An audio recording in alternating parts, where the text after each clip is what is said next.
नमस्कार दोस्तों। बहुत उम्मीद है कि आपका आज का जो पेपर है बहुत अच्छा गया होगा और आप सभी जो हैं वो अगली स्टेज यानी मुख्य परीक्षा के लिए उत्तीर्ण हो रहे होंगे। जिनका पेपर थोड़ा बहुत ठीक ठाक नहीं गया, इन केस निराश होने की जरूरत नहीं है। केवल ये एनालिसिस करना है कि पेपर में कहाँ कमियां रहेगी। आज हम पेपर को बहुत डिस्क्रिप्टिव नेचर पे सॉल्व करने के लिए बैठे हुए हैं। यहाँ पर देखेंगे कि क्वेश्चंस का नेचर क्या रहा, कहाँ से पूछे गए। अगर हमें नहीं पता होते तो हम आंसर तक जो है वो कैसे जा सकते थे।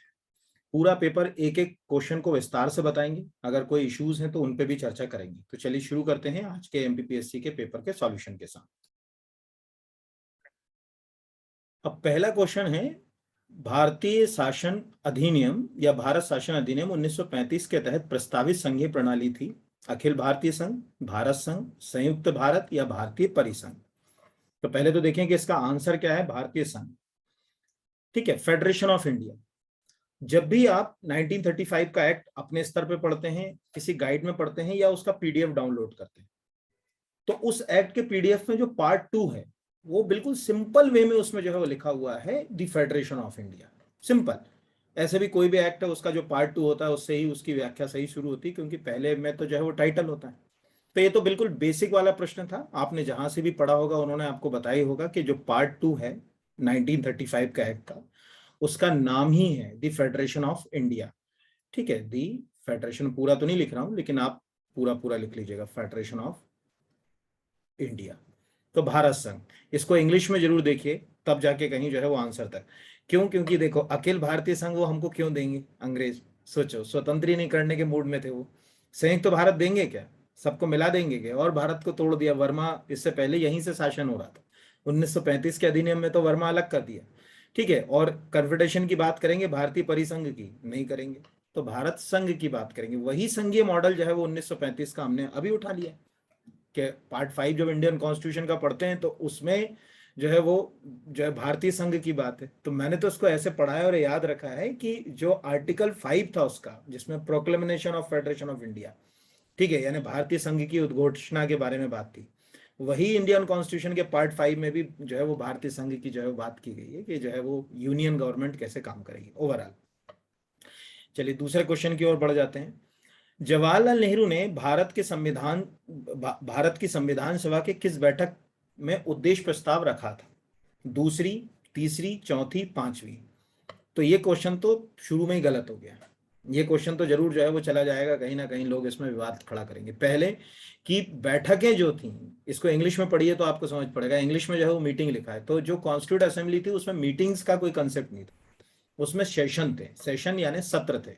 और टोटल जो कॉन्स्टिट्यूट असेंबली में जो सत्र थे वो कितने थे? यहाँ पर अगर कहा जाए 11 है ना, टोटल जो सत्र थे 11 थे। पहला जो सेशन था कॉन्स्टिट्यूशन का, यानी यहाँ पर मैं लिख दे रहा हूँ फर्स्ट, वो शुरू हुआ था 9 से 23 दिसंबर 1946 को। आंसर भी बता रहे हैं इसका कि आंसर तो है ही नहीं इसका, ये तो स्टार बनेगा, लेकिन फिर भी। अब इसी 9 से 13 दिसंबर के बीच में जो पहला सेशन चल रहा था, इसी में पहली मीटिंग भी हुई थी। 9 दिसंबर को पहली बार ये लोग बैठे भी यहाँ पर। इसी में 13 दिसंबर के दिन, इसी के दौरान 13 दिसंबर 1946 को जवाहरलाल नेहरू ने ऑब्जेक्टिव रेजोल्यूशन प्रस्तुत किया कि भाई हम संविधान बना रहे हैं, क्या उद्देश्य यार, हमको बनाने का संविधान कोई तो उद्देश्य होगा। तो उन्होंने कहा ये हमारा उद्देश्य है, इसको लेकर हम संविधान बनाएंगे। ये हो गया, यानी पेश हुआ था कब? फर्स्ट सेशन के दौरान। वो इसमें ऑप्शन ही नहीं है कहीं, तो यही गड़बड़ हो गई। अब वो जो दूसरा जो सेशन हुआ था, यानी ये फर्स्ट सेशन के बाद जो सेकंड सेशन शुरू हुआ था, वो हुआ था 20 जनवरी से 25 जनवरी, सॉरी, यहां पर अगर कहा जाए 1947 के बीच। दूसरा सेशन कॉन्स्टिट्यूट असेंबली का कोई पूछे कि दूसरा सेशन कब शुरू हुआ, तो 20 जनवरी से शुरू हुआ, 25 जनवरी तक जो है वो चलता रहा। इसी सेशन के दौरान ऑब्जेक्टिव रिजोल्यूशन पास हुआ था 22 जनवरी को 1947 को। ठीक है, पास हुआ था। तो यहां पर अगर कहा जाए कि आंसर इसका इस हिसाब से दूसरा हो गया, लेकिन उलझन क्या हो गई? क्या लिख रहा है? जवाहरलाल नेहरू ने भारत की संविधान सभा में किस बैठक में उद्देश्य प्रस्ताव रखा? तो बैठक थी पहली, यानी सत्र जो था वो पहला था। संविधान सभा ने इसे कब पास किया? तो दूसरा। तो ये इस हिसाब से तो इसका आंसर वो बी देंगे, इसमें कोई दोहराई की बात नहीं। लेकिन हो गया गड़बड़ ये क्वेश्चन यहीं पर, मतलब इसको लेके कोई ना कोई जो है वो न्यायालय की शरण में चले ही जाएगा, क्योंकि संविधान सभा में मीटिंगों की कोई लिस्ट नहीं है, सेशन की जो है वो लिस्ट डली हुई है। हाँ, पहली बार संविधान सभा मिली तो उसमें जरूर लिखा था कि पहली बैठक जो है वो 9 दिसंबर को ही, पहले सत्र के दौरान। उसके बाद ये कहानी जो है वो स्पष्ट नहीं है। अगला क्वेश्चन जो है वो आपको साफ कहता है कि अब आपको पॉलिटी थोड़ी स्टैंडर्ड पढ़ना पड़ेगी, मतलब अच्छे से। संसद के दोनों सदनों की संयुक्त बैठक बुलाने के लिए भारत के संविधान के अनुच्छेद 108 के तहत निम्नलिखित में से किसकी आवश्यकता है? राष्ट्रपति के आशय, राष्ट्रपति का समाधान, राष्ट्रपति का अनुदेश, राष्ट्रपति की सहमति। तो इस प्रश्न के आंसर के लिए मैं आपको ले चल रहा हूं ओरिजिनल पॉलिटी की बुक के एक अंश के ऊपर, जिससे आपको समझ पड़े कि क्वेश्चन किस नेचर से आते हैं और उसको कितना अच्छे से जो है वो तैयार जो है वो करना है। चलिए देखें, ये मैंने इंडियन कॉन्स्टिट्यूशन की फाइल खोल ली आपके सामने साथ, है ना। पार्ट जो है वो 5 हमारे सामने है, और राष्ट्रपति और उपराष्ट्रपति, इसी में से 2 क्वेश्चन उन्होंने, क्वेश्चन नंबर 3 और क्वेश्चन नंबर जो है वो 4 पूछे। पहला कि जब हम इस पार्ट को पढ़ते हैं इंडियन कॉन्स्टिट्यूशन के, तो जब पार्लियामेंट की बात आती है, मैं नीचे सीधे आपको पहले पार्लियामेंट पे ले जाऊं सभी को, ये सीधे में चला गया पार्लियामेंट के ऊपर, यहां पर ये संसद। तो उसमें बड़े अक्षर में लिखा है कि संसद का गठन, संघ के लिए एक संसद होगी जो राष्ट्रपति और 2 सदनों से मिलकर बनेगी, जिनके नाम राज्यसभा और लोकसभा होंगे। ये वो चौथा क्वेश्चन हो गया। उसका आंसर है कि संसद किससे बनेगी? तीनों से मिलकर बनेगी।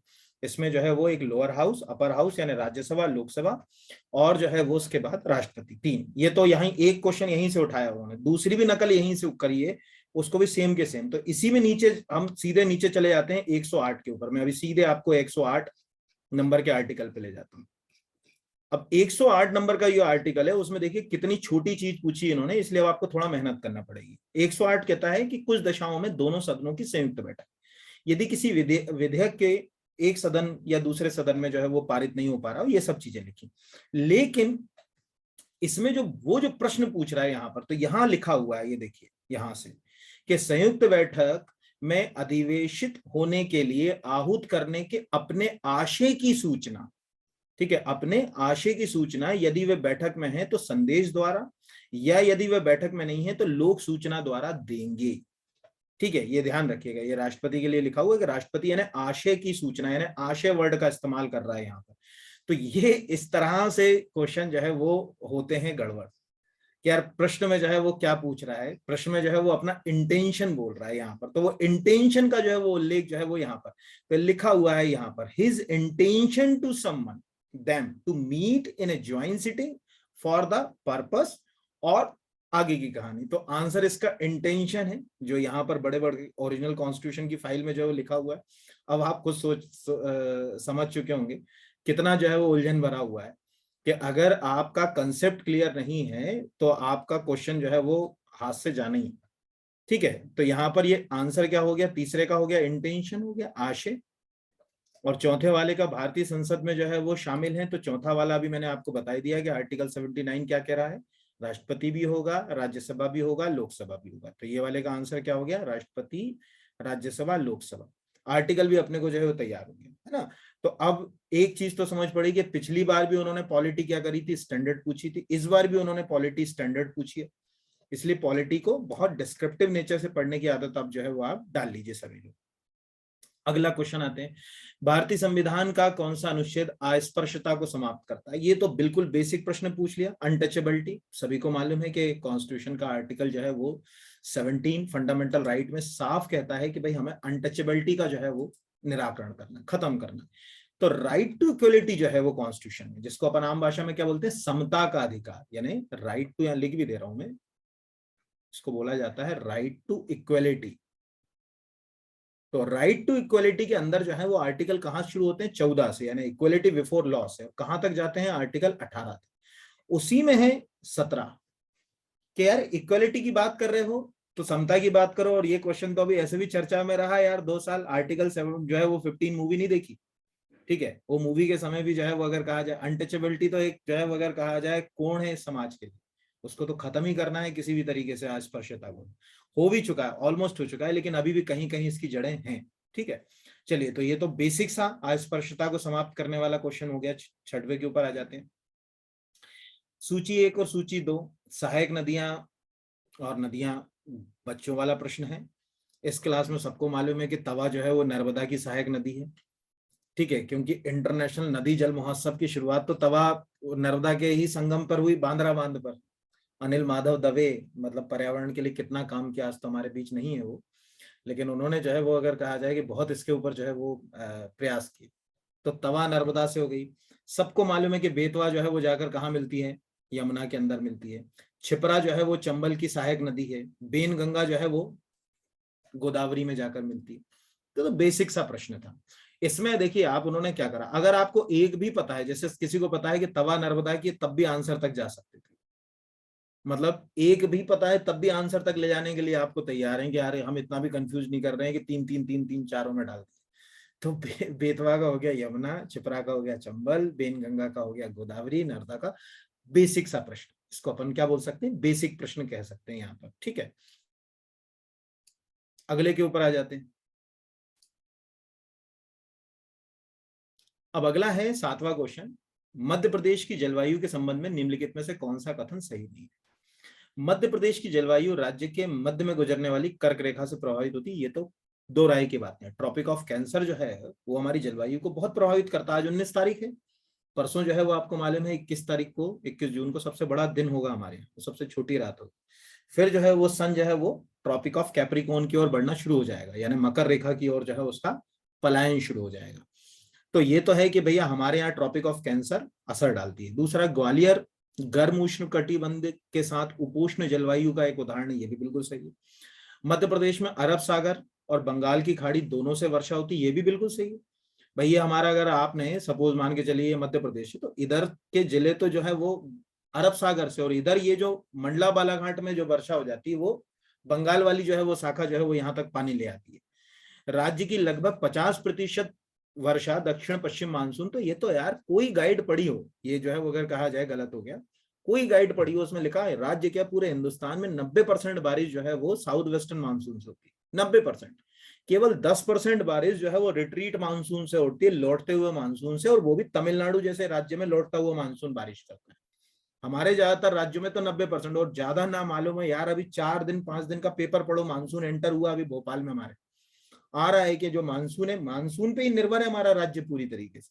तो 50% अगर आ जाएगा तो खुद ही दिमाग लगा कि बाकी 50% कहां से होती होगी, क्या मावठा ही गिरता होगा 50%? बेबुनियादी सी बात है। ठीक है, तो ये मतलब बिल्कुल बेसिक प्रश्न था, बिल्कुल इसको टफ प्रश्न की जो है वो कैटेगरी के अंदर जो है वो नहीं रख सकते। चलिए अगले क्वेश्चन की ओर बढ़ते हैं, देखते हैं अगला क्या है। अब अगला क्वेश्चन है, मध्य प्रदेश के किस जिले से कर्क रेखा नहीं गुजरती। पुराने पेपर सॉल्व करने की आदत डाली अभी से। एमपी कांस्टेबल में आया था क्वेश्चन यार, कि ये सेम प्रश्न जो है वो एमपीपीएससी, एमपी जो है व्यापम का कांस्टेबल का एग्जाम है उसमें पूछा जा चुका है। ठीक है, आंसर जो है वो है इंदौर। विदिशा भोपाल उज्जैन से जाती है, इसमें कुछ मुझे जो है वो बताने की जो है वो बिल्कुल जरूरत नहीं है। फिर अगला है, निम्नलिखित में से किस चट्टान में कोयला एवं पेट्रोलियम पाया जाता है। ठीक है, तो अब देखिए, चट्टाने हमको मालूम है 3 ही प्रकार की होती हैं, या तो इग्निशियस होंगी, या तो कायांतरित होंगी, या तो अवसादी होंगी। यानी आग्नेय चट्टाने, यहां पर अगर कहा जाए सेडिमेंट्री रॉक या मेटामॉर्फिक, 3 ही तरह की चट्टाने होती। ग्रेनाइट तो होती नहीं है, तो अलग ही कर दो। दूसरा यार, इग्निशियस रॉक जो है वो ज्वालामुखी के मैग्मा और लावा से बनी है। उसमें कैसे फॉसिल्स हो सकते हैं, सोचो, उसमें फॉसिल्स होते ही नहीं, इसलिए मालवा में जो है वो आपको फॉसिल्स फ्यूल मिलते ही नहीं हमारे मध्य प्रदेश में।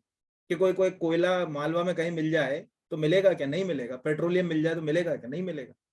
तो आग्नेय भी आपका, जो भी आपने कभी भी पढ़ा होगा तो मालूम ही होगा कि किसी भी इग्निशियस रॉक्स में फॉसिल्स नहीं पाए जाते, ना के बराबर फॉसिल्स डिपॉजिट्स होते हैं, होते ही नहीं।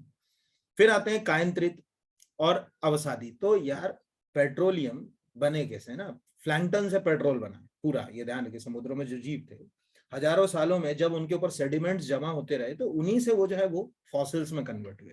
तो आंसर तो बहुत बेसिक है, इसको तो अपन बिल्कुल बच्चों वाला प्रश्न जो है वो बोल सकते हैं कि परतदार या अवसादी चट्टाने, या अगर कहा जाए सेडिमेंट्री रॉक्स। तो बेसिक है, कोई टफ नहीं, एक ही जगह से उठाए, दोनों क्वेश्चन आपस में जुड़े हुए हैं, ये तो साफ दिख रहा है। क्योंकि काली मिट्टी, अब काली मिट्टी सबको मालूम है कि वो इग्निशियस रॉक से का ही एग्जाम्पल है ना। जब आग्नेय चट्टान में अपरदन शुरू होता है तो काली मिट्टी आती है उससे। मालवा में तो है ही है, मालवा से लगी हुई नर्मदा घाटी में भी है, सतपुड़ा में भी है, बघेल खंड में तो नहीं। तो आंसर क्या हो गया इसका, बघेलखंड हो गया। कहाँ नहीं पाई जाती, तो बघेलखंड में जो है वो नहीं पाई जाती। ये जो है वो अगर आपको याद रखना। अगले पर जो है वो अगर कहा जाए, देखें क्या है, अटल प्रगति पथ संबंधित है। थोड़ा सा भी न्यूज से अपडेट रहते होगे ना, चंबल एक्सप्रेसवे का जब नाम बदला था अटल प्रगति पथ, तभी ये चर्चा में आ गया था। और ये मैंने अपने यहाँ करंट अफेयर्स में जो है वो पढ़ा है भी। अब आप लोगों के साथ तो चूंकि मैं अभी जुड़ा हूँ, लेकिन जो मैंने अपनी इंस्टीट्यूट में, तो उसमें तो मैंने उसको बहुत अच्छे से अटल और दोनों पथ जो है बताए थे कि चंबल एक्सप्रेसवे और जो नर्मदा एक्सप्रेसवे वो क्या रोल प्ले करेंगे। तो ये एक्चुअल क्या है, भारत सरकार का एक पूरा के पूरा जो प्रोग्राम चल रहा है भारत में रोडों को जोड़ने के लिए, जिसको अपन बोलते हैं भारत माला प्रोजेक्ट। उस भारत माला प्रोजेक्ट में 4 लेन जो है वो पूरा प्रोजेक्ट है हमारे यहाँ 313 किलोमीटर। और उसमें हमारे कौन कौन से जिले, उसमें श्योपुर कनेक्ट होगा, भिंड कनेक्ट होगा, मुरैना कनेक्ट होगा, ये ध्यान रखिएगा। तो श्योपुर, भिंड, मुरैना ये सब ग्वालियर चंबल क्षेत्र में आता है। तो आंसर जो है वो क्या हो गया इसका, ग्वालियर चंबल क्षेत्र। तो ये पहले चंबल एक्सप्रेसवे ही कहलाता था, फिर बाद में इसको अटल प्रगति पथ जो है वो इसका नाम रख दिया। तो बेसिक है, मुझे लगता है कि बहुत सरल प्रश्न है, ऑलमोस्ट सभी बच्चों से जो है वो बन गया होगा, और जिनसे नहीं बना होगा वो करंट से थोड़ा सा अपडेट रहने की आदत डालिए। 12वां क्वेश्चन यूपीएससी ने पूछ लिया, अभी यूपीपीएससी ने पूछ लिया यार, और क्या चाहिए। ठीक है, 600 मेगावाट क्षमता का सौर तारण जो है वो परियोजना या सोलर फ्लोटिंग पार्क। अभी देखो आईएएस में भी आया क्वेश्चन, वहां भी जब भी मैंने वहां डिस्क्रिप्शन कराया था वहां भी मैंने आंसर बोला था। यूपीपीएससी में आया, वहां भी अपन ने कर लिया। तो ओमकारेश्वर 2 क्वेश्चन आए इसमें। जब ये आया तो इसको मानधाता भी कहा गया। तो एक क्वेश्चन इसमें और भी है इसी पेपर के अंदर कहीं, मुझे क्रम तो नहीं मालूम, अभी देखेंगे तो मिल जाएगा वो। तो ओमकारेश्वर में 600 मेगावाट का एक बकायदा जो है वो सोलर पावर प्लांट अभी 2021 के समय से तो जो है ये बहुत बहुत ज्यादा जो है वो चर्चा के अंतर्गत आ गया। तो इसीलिए इसको तो अपन बेसिक जो है वो क्वेश्चन माने। आंसर तक आप आसानी से सभी जो है वो पहुंच गए होंगे। मुझे लगता है कि ये क्वेश्चन भी आपका सही रहा होगा।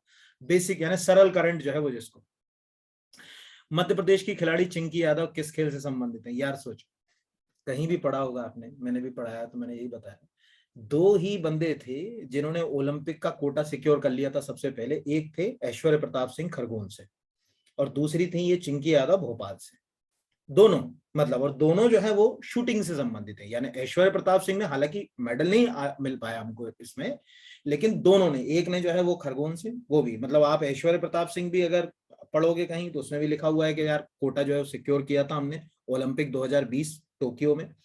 तो यार कोई खिलाड़ी हमारा ओलंपिक में अपना कोटा सिक्योर कर लेता है ना, तो वो चर्चा में आ जाता है। तो ये चिंकी यादव निशानेबाज से बाजी से जो है वो जुड़ी हुई है, और ऐसे भी वो काफी चर्चा में हैं। मतलब ऐसा कहा जाता है कि उन्होंने काफी जो है वो अवार्ड जो है वो अभी जीते हैं। स्पेशली सबसे ज्यादा वो चर्चा में जब आई थी, जब ISSF का जो टूर्नामेंट हुआ था अभी ये आपके दिल्ली में, उसमें उन्होंने जो है वो मेडल जीता था। तो उसके बाद वो काफी चर्चा में आ गई। गोल्ड मेडल जीता था उन्होंने न्यू दिल्ली में जो ISSF की जो है टूर्नामेंट के अंदर। तो ये एक प्रश्न। अगला जो है वो प्रश्न, मतलब चिंकी यादव तो बेसिक है, मुझे लगता है कि ऑलमोस्ट किसी का गलत नहीं गया। मध्य प्रदेश के खिलाड़ी विवेक सागर किस खेल से अब ये वाला प्रश्न तो पूछने नहीं था उनको, पर पूछ लिया तो क्या कर सकते हैं ना। हॉकी यहाँ पर अगर कहा जाए उसमें बताने की जरूरत नहीं। हमारे नर्मदापुरम जिले में इटारसी के हैं। ऑलमोस्ट जितने भी यूट्यूब चैनल होंगे सब पे ये मिल गया होगा। बहुत बेसिक सा प्रश्न था, उसमें कोई मेहनत वाला क्वेश्चन नहीं था। अगला कहा जाए कि है कैटलीना नोवाक जो है किस देश की पहली महिला राष्ट्रपति बनी। ऑस्ट्रिया, हंगरी, स्पेन और नॉर्वे। तो आंसर है आपका हंगरी। अब ये प्रश्न क्यों इंपॉर्टेंट हो गया ये समझ। हमेशा याद रखो कि कोई भी चीज अगर पहली बार हो, कोई भी चीज अगर पहली बार हो, ये मतलब अगर कोई अचीवमेंट है किसी का कि भैया वो पहली बार वहां उस पोस्ट के ऊपर पहुंचा, तो उसको आपको याद कर लेना चाहिए। ठीक है, ये ध्यान रखिएगा। तो वो चूंकि, और अच्छा राष्ट्रपति हैं तो वो बड़ा चर्चित है। और आपको एक और अनोखी बात, ये बिल्कुल लेटेस्ट करंट अफेयर्स है। क्यों? क्योंकि ये मार्च 2022 में ही अपॉइंट हुई उस पोस्ट के ऊपर, ये ध्यान रखिएगा। इसीलिए बिल्कुल अभी नया के नया करंट अफेयर जो है वो पूछा गया। कोई इसमें मतलब ऐसा नहीं है कि बहुत ज्यादा जो है वो कोई पुराना जो है वो करंट अफेयर्स का क्वेश्चन पूछा है। तो आंसर है हंगरी। तो ऐसे आने वाले समय के लिए अपने दिमाग में गांठ बांध लीजिए और एक सोच बना लीजिए कि ऐसे जितने अपॉइंटमेंट्स होते हैं जो first in India, first in world वगैरह होते हैं, उसको आपको जो है वो याद रखना चाहिए। चलिए अगले के ऊपर आते हैं। अगला है निम्नलिखित में से किस जिले में बेगा विकास प्राधिकरण नहीं है। तो पहले तो समझ लीजिए प्रश्न भी बहुत सरल है। मध्य प्रदेश में 3 जनजातियां प्रिमिटिव है, ठीक है, यहां पर अगर कहा जाए या अत्यंत पिछड़ी हुई, भेगा, भारिया और सहारिया। तो भेगा, भारिया और सहारिया जो, जिनको अगर पीवीटीजी ट्राइब्स कहा जाता है, कभी आप मेरा ट्राइब वाला वीडियो देखिए, उसमें मैंने पीवीटीजी ट्राइब्स को जो है वो बहुत अच्छे से जो है वो समझाया है। उसी से मैंने वो वीडियो शुरू करा था, जिनको अत्यंत पिछड़ी या विशेष पिछड़ी जनजाति कहा जाए। तो उसमें हमारी 3 जातियां जनजातियां आती, एक आती है भारिया, एक आती बेगा, एक आती सहारिया। तो इन जनजातियों के लिए सरकार ने क्या करा कि अधिकरण जो है वो गठित कर दिया, ठीक है, कि भैया इनके लिए जो है वो प्रयास जो यहाँ पर होगा। तो जनजाति कार्य जो विभाग होता है मध्य प्रदेश सरकार का, वही अधिकरणों को जो है वो देखता है। तो इसमें जो बेगा जो है, आपको मालूम है कि मंडला, बालाघाट, डिंडोरी, इसके आसपास का जो पूरा क्षेत्र है, शहडोल, वहां बेगा पाई जाती है। रायसेन में तो है ही नहीं, मतलब रायसेन में तो आपको मिलेगी ही नहीं ना यहाँ पर।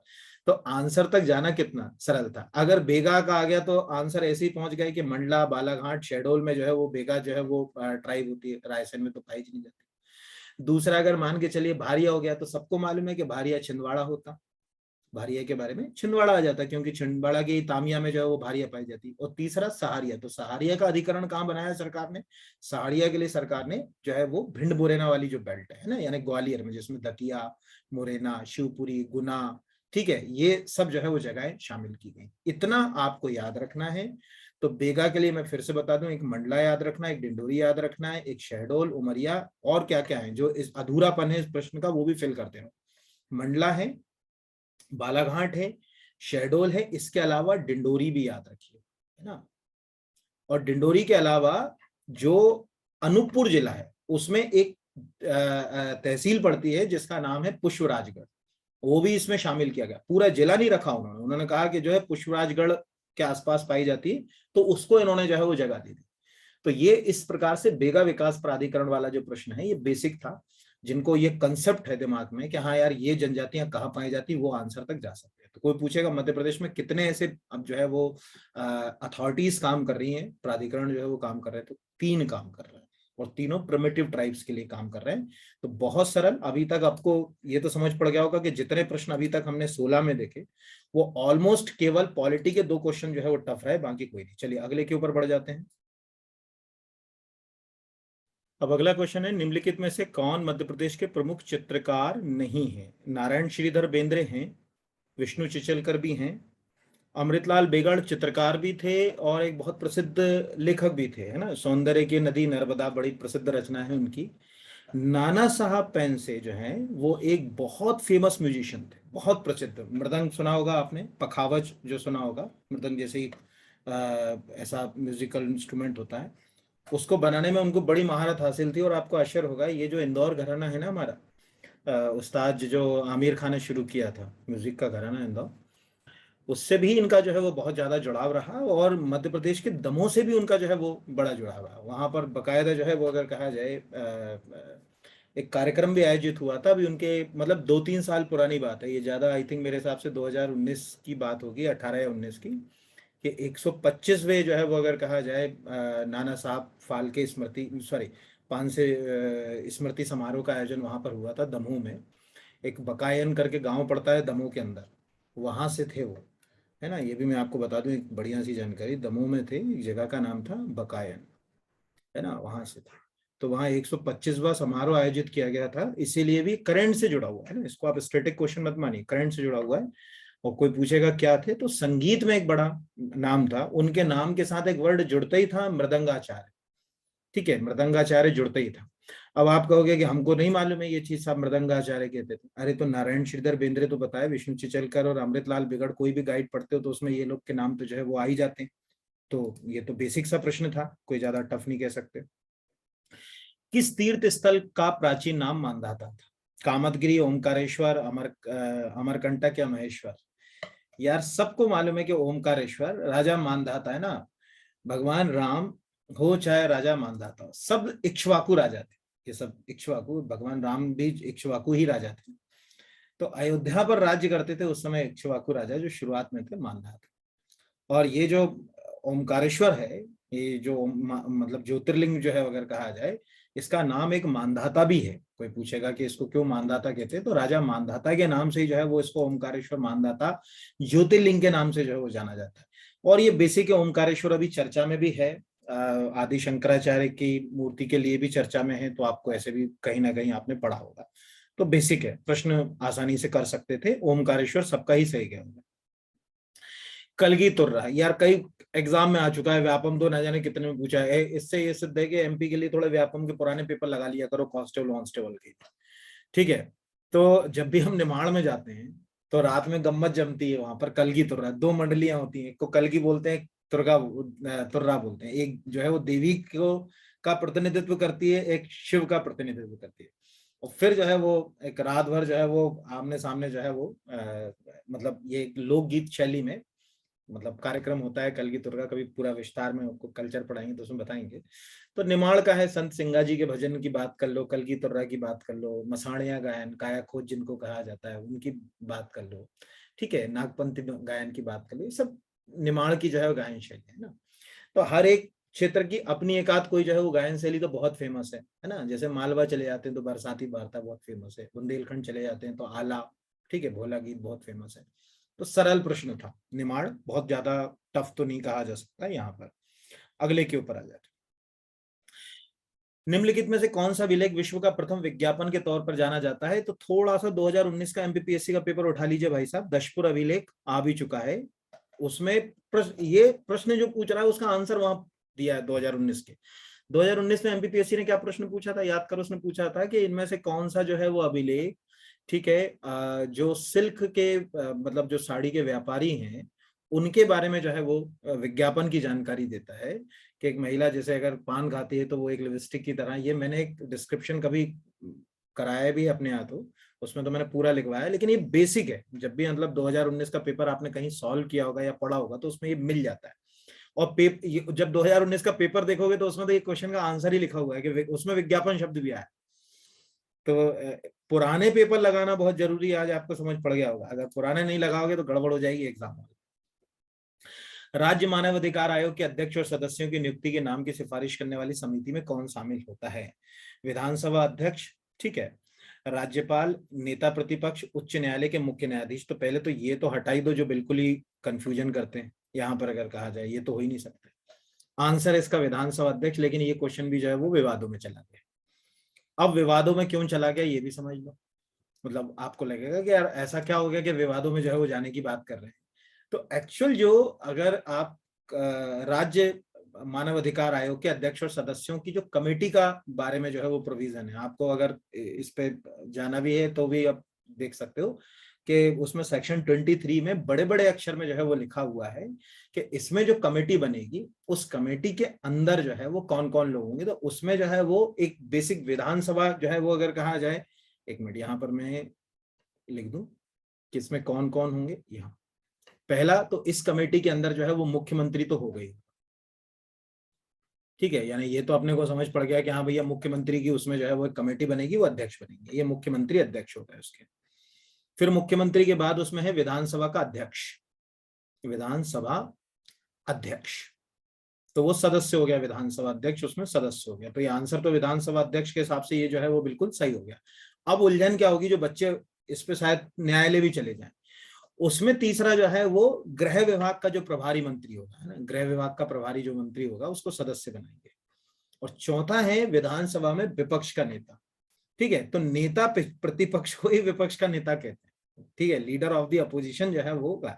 बस अंतर यह है कि नेता प्रतिपक्ष की जो है उसमें विधानसभा नहीं लगा तो शायद वो अपनी बात मानने से इनकार कर दे यहाँ पर, लेकिन वहां है विधानसभा में विपक्ष का नेता भी जो है वो उसमें जो है वो सदस्य होगा। तो बस ऐसे जो है वो कई बार जो है वो छोटे छोटे से मिस्टेक में जो है वो पीएससी जो है वो उलझा डालती है बच्चों को, और क्वेश्चन कहीं ना कहीं जो है वो एग्जाम हॉल में थोड़े से गलत भी हो जाते हैं। पर ठीक है, अगर टेक्निकली देखा जाए तो विधानसभा अध्यक्ष तो हमारा जो है वो एक मतलब आंसर तक जो है वो हमको लेकर चला ही गया। और बाकी देखा जाए तो फिर अब आप देख लेना कि आप क्या कर सकते हो। तो लीडर ऑफ द अपोजिशन, हाँ इंग्लिश में भी इसमें क्या करा है, इसलिए मैं इंग्लिश में भी दिखा देता हूँ। ये वाला सेम प्रश्न जो है वो लीडर ऑफ द अपोजिशन लिखा है, वहां भी leader of the opposition word उस एक्ट में भी, बट वहां लिखा हुआ है leader of opposition in the legislative assembly. तो इन दी लेजिस्लेटिव असेंबली नहीं लिखा, इसलिए शायद वो उसको आपको कह दे कि नहीं साहब ये नहीं मान्य होगा। तो इस हिसाब से आंसर क्या हो गया, स्पीकर, ये वाला जो है वो हो गया यहाँ। चलिए मतलब ये वाला क्वेश्चन जो है वो अच्छा है, हेल्दी है, आपको जो है वो एग्जाम में जो है वो क्वेश्चन पूछा जा सकता है। अगला जो है वो है, एक second, state chief election, state chief election commissioner is appointed by governor. यार बेसिक सा प्रश्न है, क्या दिमाग लगा, राज्यपाल ही तो नियुक्ति करेगा राज्य के अंदर, कौन राष्ट्रपति करने आएगा। यार बेसिक सा प्रश्न था, उसमें कोई दिमाग लगाने की जो है वो जरूरत ऐसी थी नहीं। अगला जो है, consider the following statement, the chief election commissioner of the election commission of India. अच्छा, इस प्रश्न को समझ लो पहले तो एक लाइन। पिछली बार भी जब ये पेपर हुआ था तब भी मैंने ये बोला था कि इलेक्शन कमीशन के लिए कॉन्स्टिट्यूशन में जो आर्टिकल 324 है उसको मत पढ़ना, लेकिन जो election commission condition of service election commission business act है 1991 वो पढ़ लेना। पिछली बार भी उन्होंने वही एक्ट से प्रश्न उठा लिया, सेम के सेम नकल मार ली इस बार भी। ठीक है, उसकी सैलरी सुप्रीम कोर्ट के जज के बराबर होगी, बिल्कुल सही है वो। ठीक है, अगर कहा जाए 6 साल या 65 वर्ष की आयु तक के लिए अपॉइंट किया जाएगा, बिल्कुल सही है। तीसरा, एन इलेक्शन कमिश्नर में at any time writing under the hand address the chief. अरे यार, उसकी नियुक्ति क्या चीफ इलेक्शन कमिश्नर ने करी है कि उसको जो है वो जो है रिजाइन करेगा तो उसको लेटर लिखेगा। कॉमन सेंस लगाओ, सबको मालूम है कि जिसको जो नियुक्त करता है उसी को वो जो है वो अपना रेजिग्नेशन देगा ना, उसको थोड़ी दे देगा कि यार मेरे को जो है वो चीफ इलेक्शन कमिश्नर करा। तो ये तो गलत हो गया। वो किसको एड्रेस करेगा? वो एड्रेस करेगा प्रेसिडेंट को। ठीक है, वो एड्रेस किसको करेगा? प्रेसिडेंट को करेगा। मतलब यही की यही चीज अगर उसमें वर्ड जो है वो प्रेसिडेंट आ जाता तो जो है वो आंसर जो है वो सही हो जाता। तो आंसर कौन सा हो गया? 1 और 2 सही है, बाकी जो है वो तीसरा जो है वो गलत है। ये ध्यान रखना। मतलब मैं आपको फिर बता दूं कि इलेक्शन कमिश्नर, कोई भी जो इलेक्शन कमिश्नर है, अगर उसको छोड़ना है अपना पद, तो जो एड्रेस करेगा वो किसको करेगा? प्रेसिडेंट को करेगा, राष्ट्रपति को। और ये आज से याद रखिएगा, ऐसे भी सभी लोगों को कॉमन प्रश्न है। तो क्या समझे इस प्रश्न से, क्या सीख मिली वो समझ लो। कॉन्स्टिट्यूशन में जो आर्टिकल है वो तो अपनी जगह काम कर रहे हैं।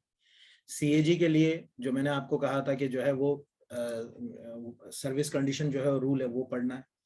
ठीक है, इलेक्शन कमीशन के लिए जो है वो पढ़ना है, उससे जो है वो क्वेश्चन जो है वो आपके बनेंगे। तो ये वाले क्वेश्चन का जो है वो आंसर क्या हो गया? 23rd वाले का, यानी इलेक्शन कमीशन वाले का 1 और 2। तीसरा तो पूरी तरीके से क्या हो गया? गलत हो गया, क्योंकि राष्ट्रपति को ही देगा। और पता ही होगा, अरे यार तुम्हारी अपॉइंटमेंट अगर तुम्हारे घर में पापा करेंगे तो मम्मी को थोड़ी रेजिग्नेशन दे दोगे है ना? तो वैसे ही कि वैसे ही जो है वो यहाँ पर अगर कहा जाए।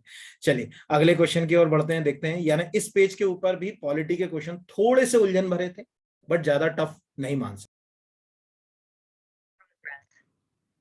अब अगला क्वेश्चन जो है, मध्य प्रदेश लोक सेवा आयोग में अधिकतम कितने सदस्य होंगे? तो आंसर जो है 4। ठीक है, यहां पर अगर कहा जाए अधिकतम सदस्य, मेंबर की बात कर रहे हैं ना, सबको मालूम है कि अध्यक्ष होगा, और अध्यक्ष को सहायता के लिए कितने लोग होंगे? 4 लोग होंगे, यानी मेंबर होंगे 1 2 3 4 मेंबर होंगे, और एक होगा सचिव, है ना, वो अलग होगा, वो इनमें नहीं आएगा। तो आंसर जो है वो 4 है। ये बेसिक है, मतलब जब भी आप मध्य प्रदेश लोक सेवा आयोग की वेबसाइट पर भी उसके स्ट्रक्चर पे जाएंगे तो आसानी से मिल जाएगा। अगला क्वेश्चन, फिर वही क्वेश्चन आ गया जो मैं आपको अभी थोड़ी देर पहले मैंने बोला, एक बार बीच में भी मैंने ये चीज बोली थी कि आप कॉन्स्टिट्यूशन में लिखा हुआ आप ज्यादा मत सोचिए, लेकिन आप वहां जरूर जाइए कि उनके लिए जो सर्विस के लिए जो सरकार ने जो एक्ट बनाए, जैसे नियंत्रक महालेखा परीक्षक कर्तव्य शक्ति सेवा शर्त अधिनियम जो है वो 1971, उससे ये प्रश्न उठाया कि नियंत्रक एवं महालेखा परीक्षक की छुट्टी मंजूर करने या नामंजूर करने की शक्तियां किसमें होती हैं? तो ये राष्ट्रपति में होती हैं।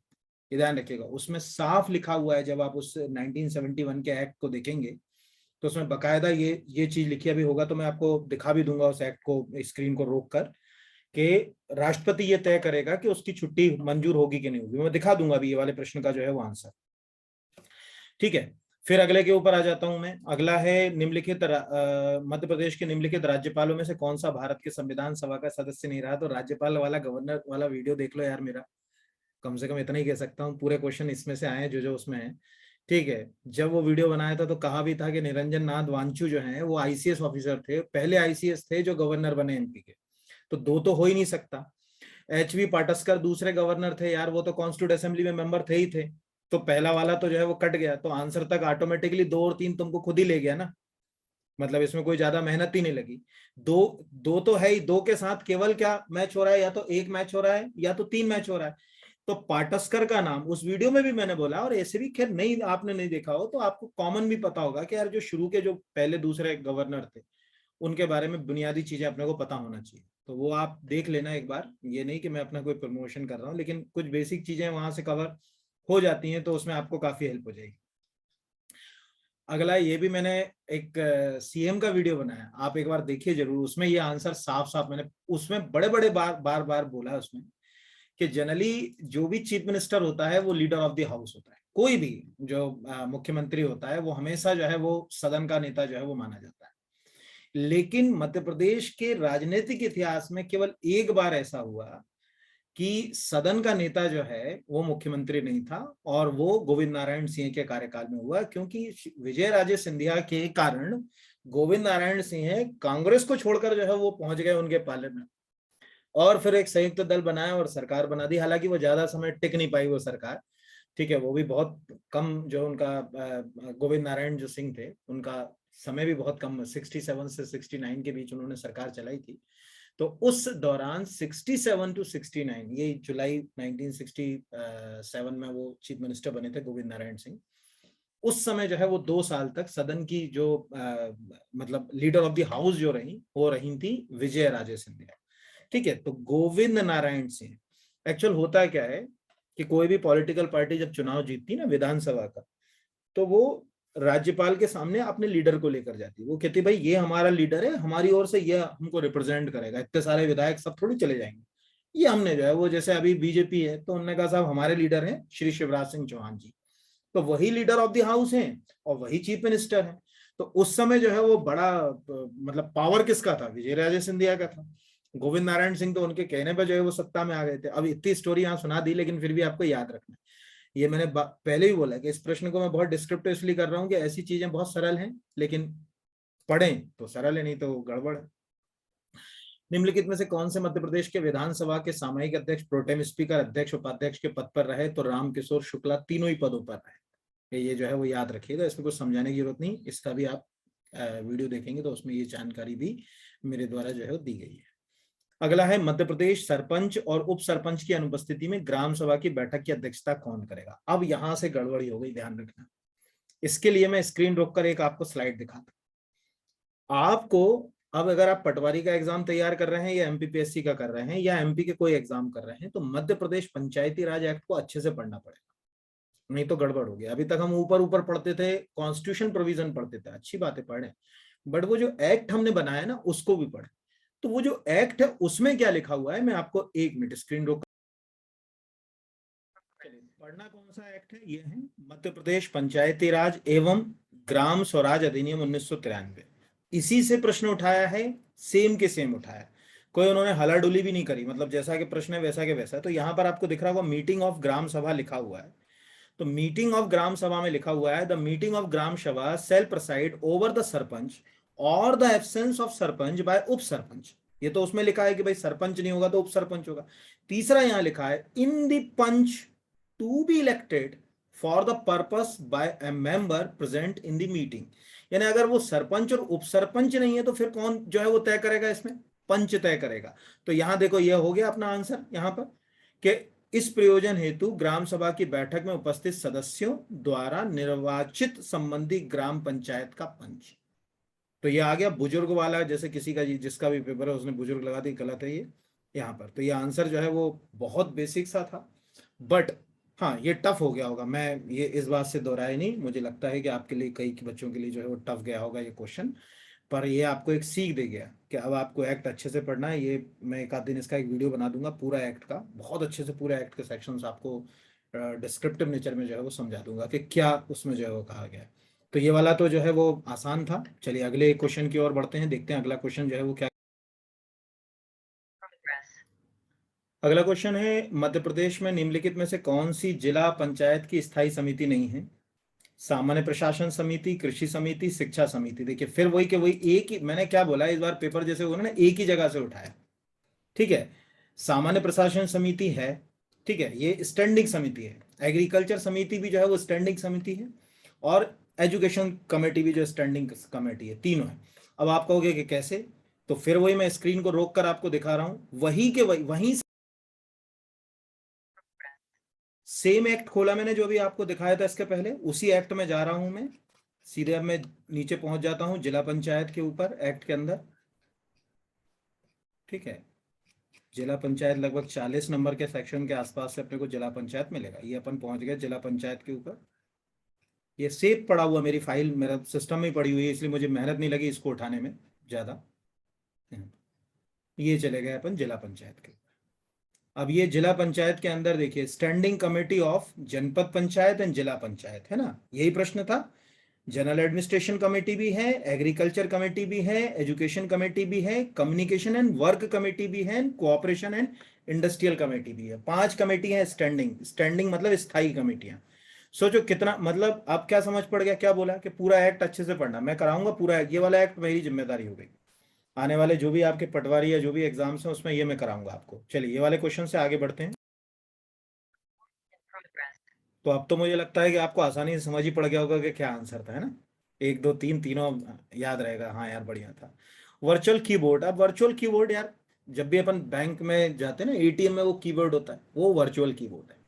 जिन्होंने नेट बैंकिंग करी होगी उनको तो मैं रिक्वेस्ट करूंगा वर्चुअल कीबोर्ड, क्योंकि वो की लॉगर के रिकॉर्ड नहीं रखता। इससे पासवर्ड चोरी हो सकती है, स्पाईवेयर का भी अटैक हो सकता है, ट्रोजन प्रोग्राम से आपकी जो पासवर्ड आईडी है उसको भी चुराया जा सकता है। तो उपरोक्त सभी, ये याद रखिएगा ना, इसका आंसर क्या हो गया, उपरोक्त सभी। बहुत बेसिक सा प्रश्न है, और इस क्लास में सब लोगों ने जो है वो वर्चुअल, जो ऑन स्क्रीन कीबोर्ड जो दिखते हैं ना, वो सब होते हैं वर्चुअल कीबोर्ड। और सबसे रिक्वेस्ट करूंगा कि जब भी आप नेट बैंकिंग का इस्तेमाल करें तो वर्चुअल कीबोर्ड ही जो है वो इस्तेमाल करें, तब जाके कहीं कोई आंसर तक पहुंचोगे। अगला जो है वो अगर कहा जाए, एक ईमेल जो एक सूत्र से उत्पन्न दिखता है लेकिन वास्तव में दूसरे से भेजा, थोड़ा अंग्रेजी में पढ़े यार इसको, है ना।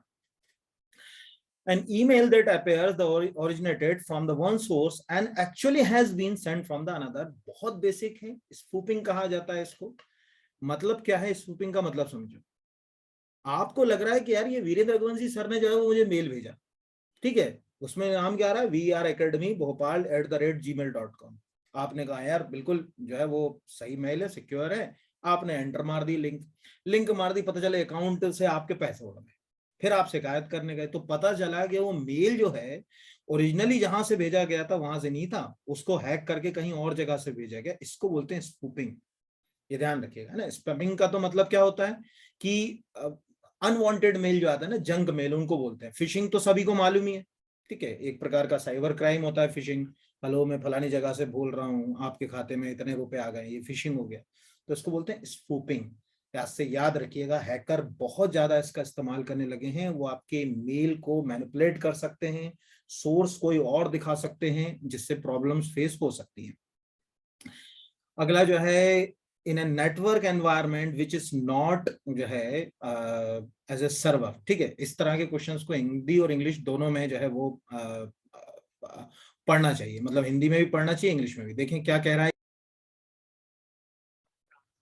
तो ऐसे क्वेश्चन जब हिंदी में देखते हैं ना, तो ये कभी बनते नहीं है। जैसे लिखा ना, एक नेटवर्क वातावरण। अब क्यों मैंने इसको हिंदी में लाया, वातावरण, एनवायरनमेंट, कंफ्यूजन हो गया। सर्वर नहीं है, फाइल सर्वर, प्रिंट सर्वर, अनुप्रयोग सर्वर, नेटवर्क सर्वर। तो कोशिश ये करना है कंप्यूटर टर्मिनोलॉजी के पूरे क्वेश्चन इंग्लिश में देखोगे एक बार, और आने वाले समय में भी फाइल इंग्लिश में बनाओगे। तो देखो, फाइल सर्वर तो होता है, ठीक है, ये एक नेटवर्क सर्वर है। प्रिंट सर्वर भी होता है, ये भी याद रखिएगा। अनुप्रयोग बस खतरनाक लिख दिया उसने, एप्लीकेशन वो भी होता है ना, इसको इंग्लिश में क्या बोलते हैं, एप्लीकेशन सर्वर, वो भी होता है। नेटवर्क सर्वर नाम का कोई सर्वर नहीं होता है ना, नेटवर्क अपने आप में एक प्रक्रिया है पूरी, ठीक है। वहां जो सर्वर होता है ना नेटवर्क के अंदर, उसको बोलते हैं वेव सर्वर। ठीक है, ध्यान रखिएगा, उसको क्या कहा जाता है, वेव सर्वर कहा जाता है, नेटवर्क सर्वर नहीं कहा जाता है। हाँ, अब कौन कौन से जो इंपॉर्टेंट है सर्वर्स जो है, वो 8-10 सर्वर्स हैं जो मैं आपको बता दूं। एक तो फाइल सर्वर याद रखिए, दूसरा डाटाबेस सर्वर हमेशा याद रखिए, मेल सर्वर हमेशा याद रखिए, प्रिंट सर्वर तो बहुत कॉमन है आजकल, आपने देखा होगा ना, आप सिस्टम पर बैठे हुए, कोई केबल नहीं डली, कोई दूसरी जगह कंप्यूटर रखा हुआ, वहां आपने बटन दबाई, प्रिंट चला गया। ये प्रिंट सर्वर जो है वो उसको कनेक्ट करते हैं यहाँ पर। तो लोकल एरिया नेटवर्क में प्रिंट सर्वर का बहुत इंपॉर्टेंट रोल होता है। तो आंसर है नेटवर्क सर्वर। बाकी file server, print server, application server, तीनों ही सर्वर हैं।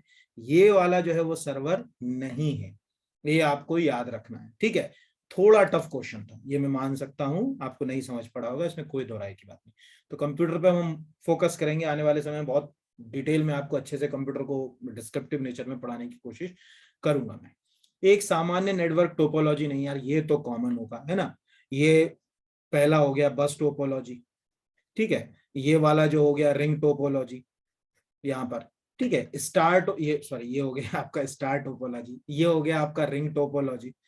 यार बेसिक है, ग्रिड नाम की कोई टोपोलॉजी नहीं होती है ना। ट्री टोपोलॉजी होती है, रिंग टोपोलॉजी होती है, बस टोपोलॉजी होती है, स्टार टोपोलॉजी होती है। ये सब जो है वो अगर कहा जाए टोपोलॉजी, तो ग्रिड कोई टोपोलॉजी नहीं होती। टोपोलॉजी का मतलब है कि किसी कंप्यूटर सिस्टम में आपस में जो कंप्यूटर नोड से जुड़े होते हैं वो एक दूसरे से किस क्रम में जुड़े हुए हैं। जैसे मान के चलो ये कंप्यूटर इससे ये दूसरा ऐसे जुड़ गया, फिर तीसरा ऐसे जुड़ गया, चौथा ऐसे जुड़ गया, फिर ये ऐसे जुड़ गया, तो ये बन गई रिंग टोपोलॉजी। और अगर इसकी जगह इस कंप्यूटर से ये ऐसे जुड़े होते सब, तो ये बन जाता स्टार टोपोलॉजी, ठीक है। तो इनको टोपोलॉजी कहते हैं यहाँ पर अगर कहा जाए। अगला जो है वो सच्चा न्यायोचित विश्वास अक्सर कहा जाता है। यार थोड़ा सा इंग्लिश में पढ़े तो ज्यादा अच्छा रहेगा इस तरह के क्वेश्चंस को। The true justified believe is often called. यार किसी को ट्रू जस्टिफाई करना कैसे करोगे, वो सही है गलत नहीं है। एक ही चीज होती है जिससे आप जो है वो उस तक पहुंचते हो, उस चीज का नाम होता है जो आपको अभी पीएससी दे रही है, इज ए नॉलेज। नॉलेज के बिना आप किसी को जस्टिफाई नहीं कर सकते, तो आंसर इज नॉलेज, ठीक है, 100%। ठीक है, अगले के ऊपर बढ़ जाते हैं। अगला जो है नेशनल हाईवे और जगह पूछ ली, थोड़ा टफ क्वेश्चन है, इसमें दो राय की बात नहीं, ठीक है। आंसर तक तो ले जाता हूं आपको, लेकिन फिर भी टफ। नेशनल हाईवे 30, ठीक है, ये याद रखिएगा, बाया जबलपुर जाता है, बहुत इंपॉर्टेंट है। नेशनल हाईवे 39 बहुत कॉमन है, क्योंकि यूपी से बाया जो झांसी छतरपुर वाला जो रोड है, यानी जैसे झांसी से छतरपुर पन्ना एंटर होते तो 39 अभी ये ऐसे ही डिस्प्यूटेड है, क्योंकि ये जो 39 वाला हाईवे है ना, इसी में वो पन्ना के पास के जंगल वाले क्षेत्र से भी होकर ये निकलता है, ये हाईवे 39। ये ध्यान रखिएगा, पहले ये जो है वो 75 हाईवे कहलाता था। तो ये वाले का आंसर जो हो गया वो हो गया खजुराहो। ये यहाँ पर अगर कहा जाए बाया जो है वो छतरपुर जो है वो खजुराहो होते हो जाएगा। तो आंसर इसी दो से ही अपन देखेंगे, मैच हो रहा है क्या हमारा आंसर। एक सेकंड, है ना, दो से अपन ने देखा, तो पहले का हो गया 4, ये पहला 4 हो गया, दूसरे का हो गया 1, यहाँ पर अगर कहा जाए ये 4 के बाद 1 हो गया, इसी से आंसर तक हम जो है वो पहुंच गए। मतलब ज्यादा मेहनत हमको जो है वो करने की जरूरत पड़ी ही नहीं। तो ये 4 फिर उसके बाद 1। तो इसको अब आप कहोगे कि क्या हम हर एक हाईवे को जो है वो तैयार करें, हर एक हाईवे के बारे में जो है वो पढ़ें। मेरा मानना है आंसर इज नो। लेकिन मैं आपसे ये रिक्वेस्ट करता हूँ कि कम से कम आप हाईवे पे अगर गाड़ी चला रहे हो या हाईवे पे चल रहे हो, तो उसके ऊपर जो माइलस्टोन वाला जो बोर्ड लगा होता है उसको जरूर जो है वो एक बार जो है वो देख लिया करो। तो उससे अपने को एक आइडिया हो जाता है कि कौन सा, प्लस कोई जगह अगर डिस्प्यूटेड है तो उस जगह के आसपास देख लिया करो। जैसे मैं भोपाल में हूँ, तो मुझे मालूम है कि 46 भोपाल से निकलता है, मैं जानता हूं मैं, क्यों, क्योंकि मैं जब अपने होम टाउन जाता हूँ, होशंगाबाद का रहने वाला हूँ, तो वो 44 हाईवे से ही होता हुआ जाता हूँ, अब्दुल्लागंज के पास जो टोल पड़ता है उसमें 44 नंबर का। अब मेरे दिमाग में जो है वो जो है 44 बोल रहा हूँ, 46 से होता हुआ जाता हूँ, तो मेरे दिमाग में 46 जो है वो भरा पड़ा हुआ। तो आंसर इसका हो गया क्या, यानी ये पहला मैंने बता दिया, 30 वाले का जो है नेशनल हाईवे 30 हो गया जबलपुर हो गया ये, ठीक है। फिर उसके बाद 39 वाले का हो गया छतरपुर जो ऊपर था, ठीक है, एक सेकेंड। और 46 वाले का क्या हो गया भोपाल, और 44 हो गया सागर, बस खत्म, आंसर तक पहुंच गए। कोई मेहनत वाली बात जो है वो थी नहीं, सरल था प्रश्न, ज्यादा टफ नहीं था। हाँ, टफ किन के लिए, आसपास की सोसाइटी से अवेयर नहीं हो तो टफ। हाँ, कंप्यूटर के क्वेश्चन का एनालिसिस कर लें, कीबोर्ड वाला बिल्कुल सरल है, ईमेल वाला भी अगर थोड़ा सा ईमेल के बारे में पढ़ा होगा तो ईमेल स्पैमिंग, जंक मेल, स्पूपिंग पढ़ा होगा, ठीक है। यहाँ पर अगर कहा जाए सर्वर वाला क्वेश्चन टफ था, इसमें कोई दो राय की बात नहीं। टोपोलॉजी वाला क्वेश्चन सरल था। चलिए अगले क्वेश्चन की ओर जो है वो बढ़ जाते हैं, देखते हैं अगला क्या क्वेश्चन कहता है हमसे। अब अगला क्वेश्चन जैसे कहता है, निम्नलिखित में से कौन सा हवाई अड्डा अंतर्राष्ट्रीय हवाई अड्डा नहीं है। भोपाल, इंदौर, खजुराहो, ग्वालियर, दो दो के पेयर में थे यहाँ पर अगर कहा जाए, तो उस हिसाब से आपको मिलाना था। तो पहले तो देखें कि कौन सा है, यानी इंदौर है, ठीक है, ये वाला तो हो गया, भोपाल है, तो ये तो आने नहीं है। अब रही बात कि कौन सा जो है वो जैसे नहीं है, तो जैसे ग्वालियर जो है वो अंतर्राष्ट्रीय हवाई अड्डे से जो है वो जुड़ा हुआ नहीं है, ये ध्यान रखिएगा ना, ग्वालियर को अंतर्राष्ट्रीय हवाई अड्डे से जो है वो जुड़ा हुआ नहीं है। खुजराहो को भी इंटरनेशनल एयरपोर्ट से जो है वो जोड़ दिया, ठीक है, मतलब खुजराहो में भी जो है वो फ्लाइट्स को लिंक किया गया है इसके कारण। तो ये तो मतलब क्वेश्चन उलझा हुआ था लेकिन सरल क्वेश्चन है, तो ये इस हिसाब से आंसर तक जो है वो आप इससे जा सकते हो, कोई इसको टफ क्वेश्चन में जो है वो नहीं रखा जा सकता। अगला, मध्य प्रदेश के निम्न में से कौन से स्थान और जिला तापीय विद्युत केंद्रों से संबंधित नहीं है? सारणी, बैतूल। तो सारणी में तो मालूम ही है, पाथाखेड़ा के पास जो है वो थर्मल पावर प्लांट है, सारणी थर्मल पावर प्लांट बहुत ही ज्यादा फेमस है। घोड़ा डोंगरी से सारणी जो है वो जाते हैं, तो ये तो फेमस है। Amarkantak Anuppur thermal power plant, ये भी हिंदुस्तान में ही, पूरे हिंदुस्तान में ही फेमस है। Sanjay Gandhi thermal power station नाम है इसका, अमरकंटक। ठीक है, ये सॉरी अमरकंटक बोल रहा हूँ, वीर सिंहपुर वाला उसका संजय गांधी, अमरकंटक का नहीं। अमरकंटक भी फेमस है। तीसरा वीर सिंहपुर उमरिया, इसका नाम है Sanjay Gandhi thermal power plant, ये ध्यान रखिएगा। और चौथा है दुंगलिया मुंडी खरगोन, ये गलत है। ऐसे भी इसको टफ नहीं कह सकते क्योंकि सारणी में थर्मल पावर प्लांट है, अमरकंटक में है, वीर सिंहपुर में जो है वो थर्मल पावर प्लांट है। ठीक है, ये वो जगह थर्मल मतलब जहां कोयले से बिजली पैदा हो रही है। ये थर्मल पावर प्लांट अभी करंट में भी चर्चा में थे, याद करो पेपरों में खूब चला ना, 4 दिन का कोयला बचा ना 3 दिन का कोयला बचा।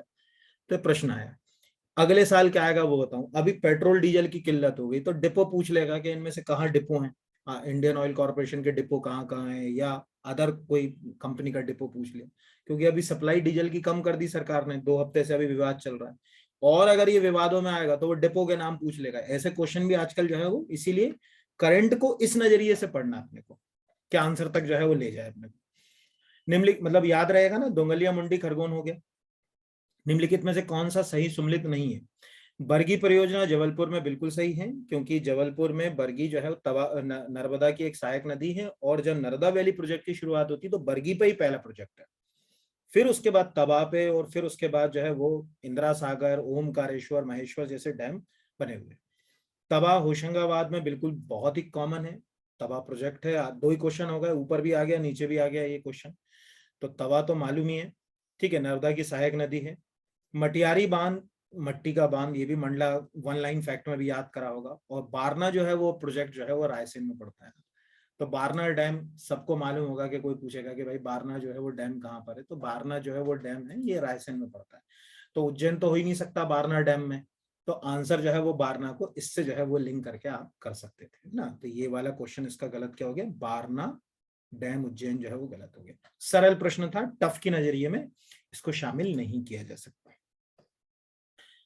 अगला, निम्नलिखित कथनों पर विचार कीजिए। मध्य प्रदेश के मालवा पठार में सूती मिलों की स्थापना की गई। अरे बहुत फेमस है मालवा मिल, इंदौर के किसी स्टूडेंट से पूछे, अब तो बंद हो गए, लेकिन मालवा मिल, पूरा जो मध्य प्रदेश का मालवा था वहां बड़ी सूती मिलें लगाई सरकार ने।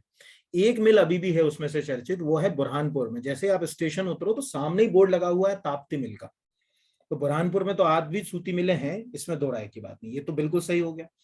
मालवा पठार काली मिट्टी से आवृत है, ये भी सही हो गया यार, दोनों सही है। तो कुछ मेहनत बची नहीं अपनी यहाँ पर अगर कहा जाए, तो दोनों ही आंसर जो है वो बिल्कुल जो है वो बेसिक वाले जो है वो क्वेश्चन जो है वो सही हो गए। चलिए अगले जो है वो अगर कहा जाए कि क्वेश्चन के ऊपर जो है वो पड़ जाते हैं। अगला क्वेश्चन है, एक सेकेंड, मतलब नरम गरम है पेपर भाई, है ना, याद रखना। थोड़ा सा हंसा रहा है तो थोड़ा थोड़ा रुला भी रहा है बीच बीच में, पर चिंता मत करिए, अब मैं आपके साथ हूँ, अब आपको खींच ले जाऊंगा जहां जाना चाहते हो। मैंने सोच लिया है, क्योंकि मुझे लगता है कि जो चीज मैं आप तक ले जाना चाहता हूँ उसके लिए ये प्लेटफॉर्म सबसे अच्छा है। बहुत समय से स्टूडेंट्स मुझसे बोलते थे कि सर यूट्यूब पे आइए, यूट्यूब पे आइए, पर क्या करें, समय जब चीजों का होता है तभी आ पाता है इंसान। चलिए, कार्बेट टाइगर रिजर्व भारत के किस राज्य में है? उत्तराखंड। यार सबको मालूम है, क्यों मालूम है? सबको मालूम है कि भारत में जब भी आप नेशनल पार्क की कहानी सुनोगे तो नेशनल पार्क की कहानी में जिम कार्बेट का ही जो है वो नाम आएगा, उसके अलावा तो कोई नाम जो है वो आते ही नहीं। रामनगर में पड़ता है, नैनीताल में। पहले उत्तर प्रदेश में हुआ करता था जिम कार्बेट, अब उत्तराखंड अलग राज्य बन गया तो वो उत्तराखंड में चला गया। तो जिम कार्बेट के नाम से ही इसका जो है वो नाम, जिम कार्बेट जो है वो एक बड़े प्रसिद्ध जो है वो शिकारी थे जिम कार्बेट, तो उनके नाम से इसका जो है वो नाम उसमें रखा गया। और उन्होंने एक किताब लिखी थी जो इंसान और जानवर के संघर्ष को बताती, मैन इटर्न्स ऑफ कुमायूं। उसमें उन्होंने बताया था कि क्यों जानवर हमारा शिकार क्यों कर रहे हैं यार, हमने उनकी जगहों को कैप्चर कर लिया इसके कारण। चलिए उतना तो अभी नहीं है, लेकिन फिर भी उत्तराखंड बहुत बेसिक क्वेश्चन था, मुझे लगता है कि आपका सबका ही सही गया होगा। वर्ल्ड हेल्थ ऑर्गेनाइजेशन वाला तो इस क्लास में किसी का भी गलत नहीं गया। 7 अप्रैल है ना, इतना चर्चा में कोविड में WHO सबने रट लिया, ऑलमोस्ट सब नहीं पढ़ के गए हैं WHO। कोई ऐसा नहीं होगा जिसने WHO जो है वो नहीं पढ़ा हो। तो WHO वाला क्वेश्चन जो है वो बेसिक है। चलिए अगले क्वेश्चन की ओर बढ़ते हैं। इस पेज के ऊपर कोई भी टफ क्वेश्चन जो है वो हमको। अब अगला क्वेश्चन जो है वो है इसरो का पूरा नाम, तो इंडियन स्पेस रिसर्च ऑर्गेनाइजेशन, क्या समझाऊं यार दोस्तों इसको। 50 साल इसरो के पूरे हो गए 1969 से, सबसे बन गया होगा, कोई गलती हुई नहीं होगी। किस भारतीय राज्य ने अभी हाल ही में विश्व पेंगोलिन दिवस पर एक भारतीय पेंगोलिन को रेडियो टैग्ड किया था? मध्य प्रदेश। ठीक है, रेडियो टैग्ड का मतलब समझते हैं? रेडियो टैग्ड का मतलब है कि कॉलर लगा दी उस पर GPS की, कि हम इसको वॉच कर सकें कि कहीं शिकारी इसका शिकार ना कर ले। तो एक कॉलर जो है उसके ऊपर जो है वो लगा दी जाती है, रेडियो कॉलर कहा जाता है उसको। तो ये हमारे यहाँ जो है वो हुआ था अभी, जो है वो 2020 कोविड के समय ये चर्चा में रहा। ठीक है, 2020 की जो है वो बात है, तो मध्य प्रदेश है। और ये करंट अफेयर्स का क्वेश्चन है, आपने जहां भी करंट अफेयर्स पढ़ा होगा उसमें बन गया होगा। सिंधु सभ्यता से प्राप्त मोहरों में कौन सा वृक्ष की आकृति मिलती है? तो कोई भी इंडस की बुक में अगर आपने फोटो देखा होगा, नहीं देखा होगा तो कभी इंडस के सील जो होती है उनके फोटो देखिए, उसमें पीपल का वृक्ष दिखता है, पीपल। मैं आपको भी स्क्रीन रोक कर एक फोटो जो है वो दिखा भी दूंगा। ठीक है, ध्यान रखिए, कोई पूछेगा तो पीपल। और ऐसे भी याद रखो, आम, पारिजात, साल, ये तीनों वृक्ष जो है वो देवीय वृक्ष नहीं माने जाते। ये ध्यान रखिए ना, इनको देवीय वृक्ष के रूप में, मतलब इनकी पूजा में ऐसे नहीं करते कि जो है पारिजात की तो हाँ मानते हैं कि यार उसको जो है वो अगर कहा जाए स्वर्ग का वृक्ष भी बोलते हैं, वो सफेद से ऑरेंज वाले फूल फूल आते हैं ना पारिजात के ऊपर। बट पीपल जो है वो तो देवताओं का वास माना जाता है पीपल के अंदर, हिंदू अगर धर्म के हिसाब से देखा जाए तो। मैं दिखाऊं, अभी स्क्रीन रोक कर दिखा भी दूंगा आपको एक बार। अगला है, किसकी प्रशासनिक प्रणाली की अद्वितीय विशेषता ग्राम स्वायत्तता का विकास था? यार MPPSC 2 बार पूछ चुकी तो सबसे बन ही गया होगा कि जो चोल राजा थे, उन चोल राजाओं के शासन काल में एक उत्तर मेरू इंस्क्रिप्शन मिला तमिलनाडु में, जिसमें उन्होंने local self administration, specially village administration को जो है वो समझाया। तो चोलों की सबसे बड़ी विशेषता थी उनका रूरल और विलेज या लोकल सेल्फ गवर्नमेंट। ये चोलों की सबसे बड़ी विशेषता ये बात। अगला जो है वो अगर कहा जाए, एलोरा एलिफेंटा के स्थल किस काल से संबंधित हैं? प्रतिहार, चालुक्य, राष्ट्रकूट, होयसल। एक लाइन में आंसर कर दोगे यार, राष्ट्रकूट। ठीक है, यहां पर अगर कहा जाए कैसे, याद करो राष्ट्रकूट राजा कौन था, है ना? पहला जो राजपूत राजा कौन था? दंती दुर्ग। दंती दुर्ग के बाद कौन राष्ट्रकूट राजा बना था? कृष्ण फर्स्ट। और कृष्ण फर्स्ट ने एलोरा में क्या बनवाया था? एक शिव मंदिर बनाया था, जो एक पत्थर से बना हुआ दुनिया का सबसे बड़ा शिव मंदिर यहाँ पर, जिसको कैलाश टेम्पल बोलते हैं। एलिफेंटा की गुफाएं भी इसी समय की हैं, जिसमें एक त्रिमूर्ति जो है, मूर्ति जो है वो सबसे ज्यादा फेमस है, महाराष्ट्र के पास ही पड़ती है एलिफेंटा की गुफाएं। तो कोई टफ क्वेश्चन जो है वो अगर कहा जाए कि इसको जो है वो जो है वो नहीं माना जा सकता, मतलब सरल क्वेश्चन की परिभाषा में रखेंगे। एलोरा वाला बन गया होगा आपसे, आपका गलत नहीं होगा, मुझे पूरा विश्वास। किस चंदेल राजा ने महमूद गजनवी का सामना किया था? विद्याधर। मैं कई बार, आपने मेरा वीडियो देखा होगा, उसमें भी मैंने ये चीज बताई। हिस्ट्री का तो एक ही वीडियो डाला मैंने, डाल ही नहीं पाया। मुझे कई बार दुख भी होता है कि मैं आप तक पूरी तरीके से अपनी जो है वो बात जो है वो नहीं पहुंचा। अच्छा, इधर के कुछ क्वेश्चन रह गए क्या? सॉरी, मैं इधर के भी बता देता हूँ। तो आंसर है विद्याधर समकालीन थे, और विद्याधर इतना कुपित हो गए जो है वो कन्नौज के राजा से, कि उन्होंने ये ग्वालियर के कच्छपघात राजाओं से कहा कि इसका वध ही कर डालो साले का। काहे जो है वो महमूद गजनी के आगे इसने सरेंडर कर दिया। तो फिर विद्याधर जो है वो एक संघ बना रहा था पूरा, महान राजाओं में विद्याधर को जो है वो गिना जाता है। और ये जो है खजुराहो के टेम्पल्स में भी कंदरिया महादेव जो टेम्पल, उसकी आइडेंटिटी विद्याधर है। ठीक है, ये याद रखिएगा। इधर रह गए थे दो। तो फॉस्फेटेज परीक्षण किसके विश्लेषण उपयोग हेतु उपयोगी है? दूध, चाय, पानी और उपयुक्त सभी। तो आंसर है भैया दूध। क्या होता है मैं ये भी बता देता हूँ आपको। एक्चुअल क्या होता है कि जो दूध होता है ना, उसमें फॉस्फेट भी पाया जाता है। तो जब हम दूध को गर्म करते हैं तो इसके बॉन्ड क्या हो जाते हैं? टूट जाते हैं। ठीक है, मतलब जैसे ही आप जो है वो अगर कहा जाए गर्म करोगे तो टूट जाएंगे। अब दूध को गर्म करना पॉस्चराइजेशन के लिए बहुत जरूरी है। फूड प्रोसेसिंग वाली इंडस्ट्री उसका क्वेश्चन है। जब दूध को गर्म करते हैं पॉस्चराइजेशन के लिए करते हैं, क्योंकि उसके बैक्टीरिया हटाने होते हैं। अब साहब, अगर आपने ऐसे समझो, चोरी कैसे पकड़ते हैं ना, आपको भी कल को अधिकारी बनना तो ये काम आएगा। दूध को उबाल लिया, अब उबाल कर आपने पॉस्चराइज मिल्क कर लिया, लेकिन आपने क्या करा, फिर उसमें ऊपर से कच्चा दूध डाल दिया, वो नुकसान कर सकता है। तो फिर औचक निरीक्षण होता है, उसमें से उसका टेस्ट करते हैं, फॉस्फेट टेस्ट लेते हैं, उसमें अगर ये पाया जाता है एंजाइम, ठीक है, यानी फॉस्फेट्स का जो एंजाइम रूप पाया जाता है, तो ये मान लिया जाता है कि आपने पाश्चराइज्ड दूध के अंदर कौन सा दूध मिला दिया है, कच्चा दूध मिला दिया है, और इस प्रकार आपकी दूध में की चोरी पकड़ी जाती है। ये आ गया समझ में? तो दूध का टेस्ट है। और अगला जो है वो मुद्रा राक्षस। तो मैं ऐसा नहीं कि मैं अपनी तारीफ कर रहा हूँ, मतलब क्षमा चाहूंगा, लेकिन एक ही वीडियो बनाया है मैंने एमपी के इतिहास का, एक तो अभी बनाया 2-3 दिन पहले, थोड़ा स्वास्थ्य ठीक नहीं था, तो उसमें मैंने मुद्रा राक्षस की भी बात करी है, महमूद गजनवी वाले विद्याधर की भी कहानी है उसके अंदर, ठीक है, ये एलिफेंटा वाली राष्ट्रकूट वाली कहानी, ध्यान से पूरा सुन लीजिएगा, मिल जाएंगे, तीनों क्वेश्चन है उसके अंदर। तो मुद्रा राक्षस, ठीक है, विशाख दत्त की एक बहुत ज्यादा अगर कहा जाए प्रसिद्ध रचना। चंद्रगुप्त मौर्य कैसे राजा बना, इसका पूरा वर्णन कैसे उसने जो है वो नंद वंश का अंत किया, ये मुद्रा राक्षस से अच्छा कोई हमको समझा नहीं सकता विशाख दत्त का। तो आंसर आसानी से, बाकी तीनों भाई तो जो है वो आपको मालूम है परमार काल के हैं, और इन तीनों हेमचंद, बल्लाल और पद्मगुप्त के बारे में भी मैंने उसी वीडियो में उल्लेख किया, विशाख दत्त की कहानी का भी, और एक मृक्षकटिकम का भी उल्लेख किया मैंने, उज्जैन के ऊपर जो बनी है, ठीक है।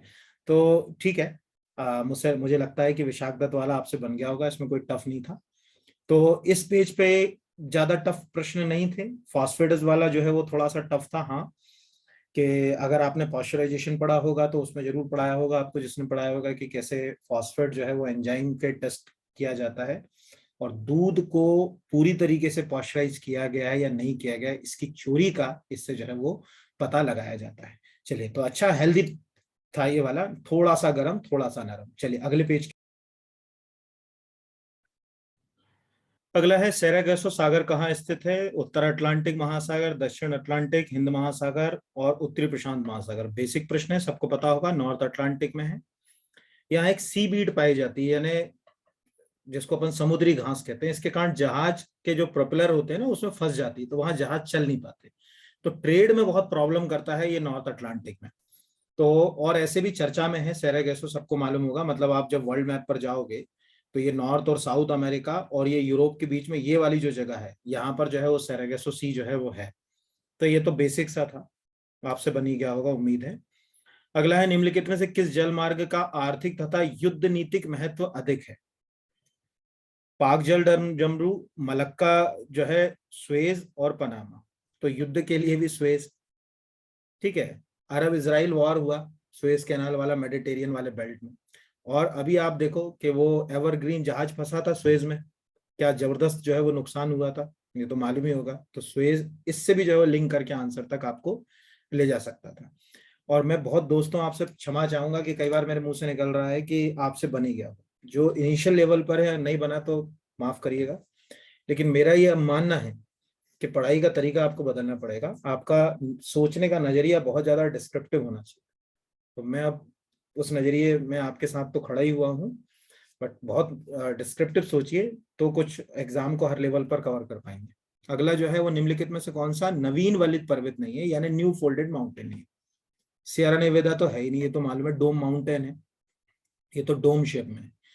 रॉकी तो है, हिमालय भी है, एल्प्स भी है, ये ध्यान रखिएगा ना। फोल्डेड का क्या मतलब होता है कि जो प्लेट्स होती हैं, जैसे ये दो प्लेट्स है ना, जब ये दो तरह के फोर्स होते हैं, ठीक है, एक होता है फोर्स ऑफ टेंशन यानी बाहर की ओर, और एक होता है फोर्स ऑफ कंप्रेशन। तो फोर्स ऑफ कंप्रेशन के कारण माउंटेन एक दूसरे के ऊपर ये फोल्ड ऐसे चढ़ते हैं, इसको बोलते हैं फोल्डेड माउंटेन। तो रॉकी, हिमालय तो सबसे अच्छे फोल्डेड माउंटेन के एग्जांपल, लेकिन जो सियरा नेवेदा है ये कभी भी फोल्डेड माउंटेन का एग्जांपल जो है वो नहीं माना गया। ये पूरी तरीके से इरोजन से बना हुआ है और एक प्रकार का डोम शेप माउंटेन है, और डिजर्ट्स में, मतलब अगर आप अमेरिका जाओगे तो अमेरिका का पूरा ये जो बेल्ट माना जाता है, ये पूरा डेजर्टिक बेल्ट जो है वो माना जाता है, ग्रेट बेसिन बोलते हैं इसको। तो ग्रेट बेसिन के आसपास का जो कैलिफोर्नियन वैली है ना, वहां पाया जाता है, बहुत सारी हॉलीवुड मूवी में इसकी शूटिंग भी होती है इस जगह की। तो आंसर हो गया सियरा नेवेदा, जो फोल्डेड माउंटेन नहीं है ये वाला, ठीक है, थोड़ा सा टफ हो सकता है जिनने ना पढ़ा उनके लिए। कौन सा कौन से दो देश मेघमोहन रेखा को व्यक्त करते हैं? भारत चीन, यार इसका तो डिस्क्रिप्शन ना सुनो तो अच्छा है ना, मेघमोहन लाइन क्या समझाऊं उसमें। यहाँ पर ट्रक फार्मिंग, साग सब्जी, दूध, अनाज, मुर्गी पालन। आंसर है साग सब्जी, हमेशा ध्यान रखिए। जितने वेजिटेबल्स होते हैं ना, जितने फ्रूट्स होते हैं यार, काय में भरकर उनको एक जगह से दूसरी जगह लेकर जाते हैं, समझे, ट्रकों में। कोविड में इन्हीं की तो इजाजत थी ना कि भाई इनको जो है वो साग सब्जी के जो ट्रक जो गाड़ियां आ रही हैं उनको मत रोको। एक वीडियो भी वायरल हुआ था, एक गाड़ी वाले को, ट्रक वाले को या क्या टेम्पो वाले को रोक लिया था, तो कलेक्टर ने कांस्टेबल को ही सस्पेंड कर दिया था, है ना। तो ये तो ट्रक फार्मिंग साग सब्जी बेसिक है। भारतीय संविधान के अनुच्छेद 338 राष्ट्रीय अनुसूचित जाति आयोग, राष्ट्रीय अनुसूचित जनजाति आयोग, पिछड़ा वर्ग आयोग, 338 में national commission for schedule caste, 338 में national commission for schedule tribe, 338 B में national commission for other backward class. तो राष्ट्रीय अनुसूचित जाति है, बन गया होगा, सबसे ही बना होगा, कुछ ये नहीं कह सकता कि किसी का गलत हुआ होगा। सूचना के अधिकार अधिनियम की धारा 20 के अंतर्गत निम्नलिखित में से कौन जुर्माना लगा सकता है? केंद्रीय, राज्य। तो देखो वो जो एक्ट है ना, उस एक्ट में कुछ चीजें क्या करी उन्होंने, कॉमन कर दी, है ना। जैसे कॉमन में क्या, अपील जो है वो 19 नंबर के सेक्शन में उन्होंने कॉमन कर दी, मतलब उन्होंने कहा कि जो अपील करेंगे वो कॉमन करेंगे, जुर्माना लगाने की जो प्रावधान है वो कॉमन कर दिया।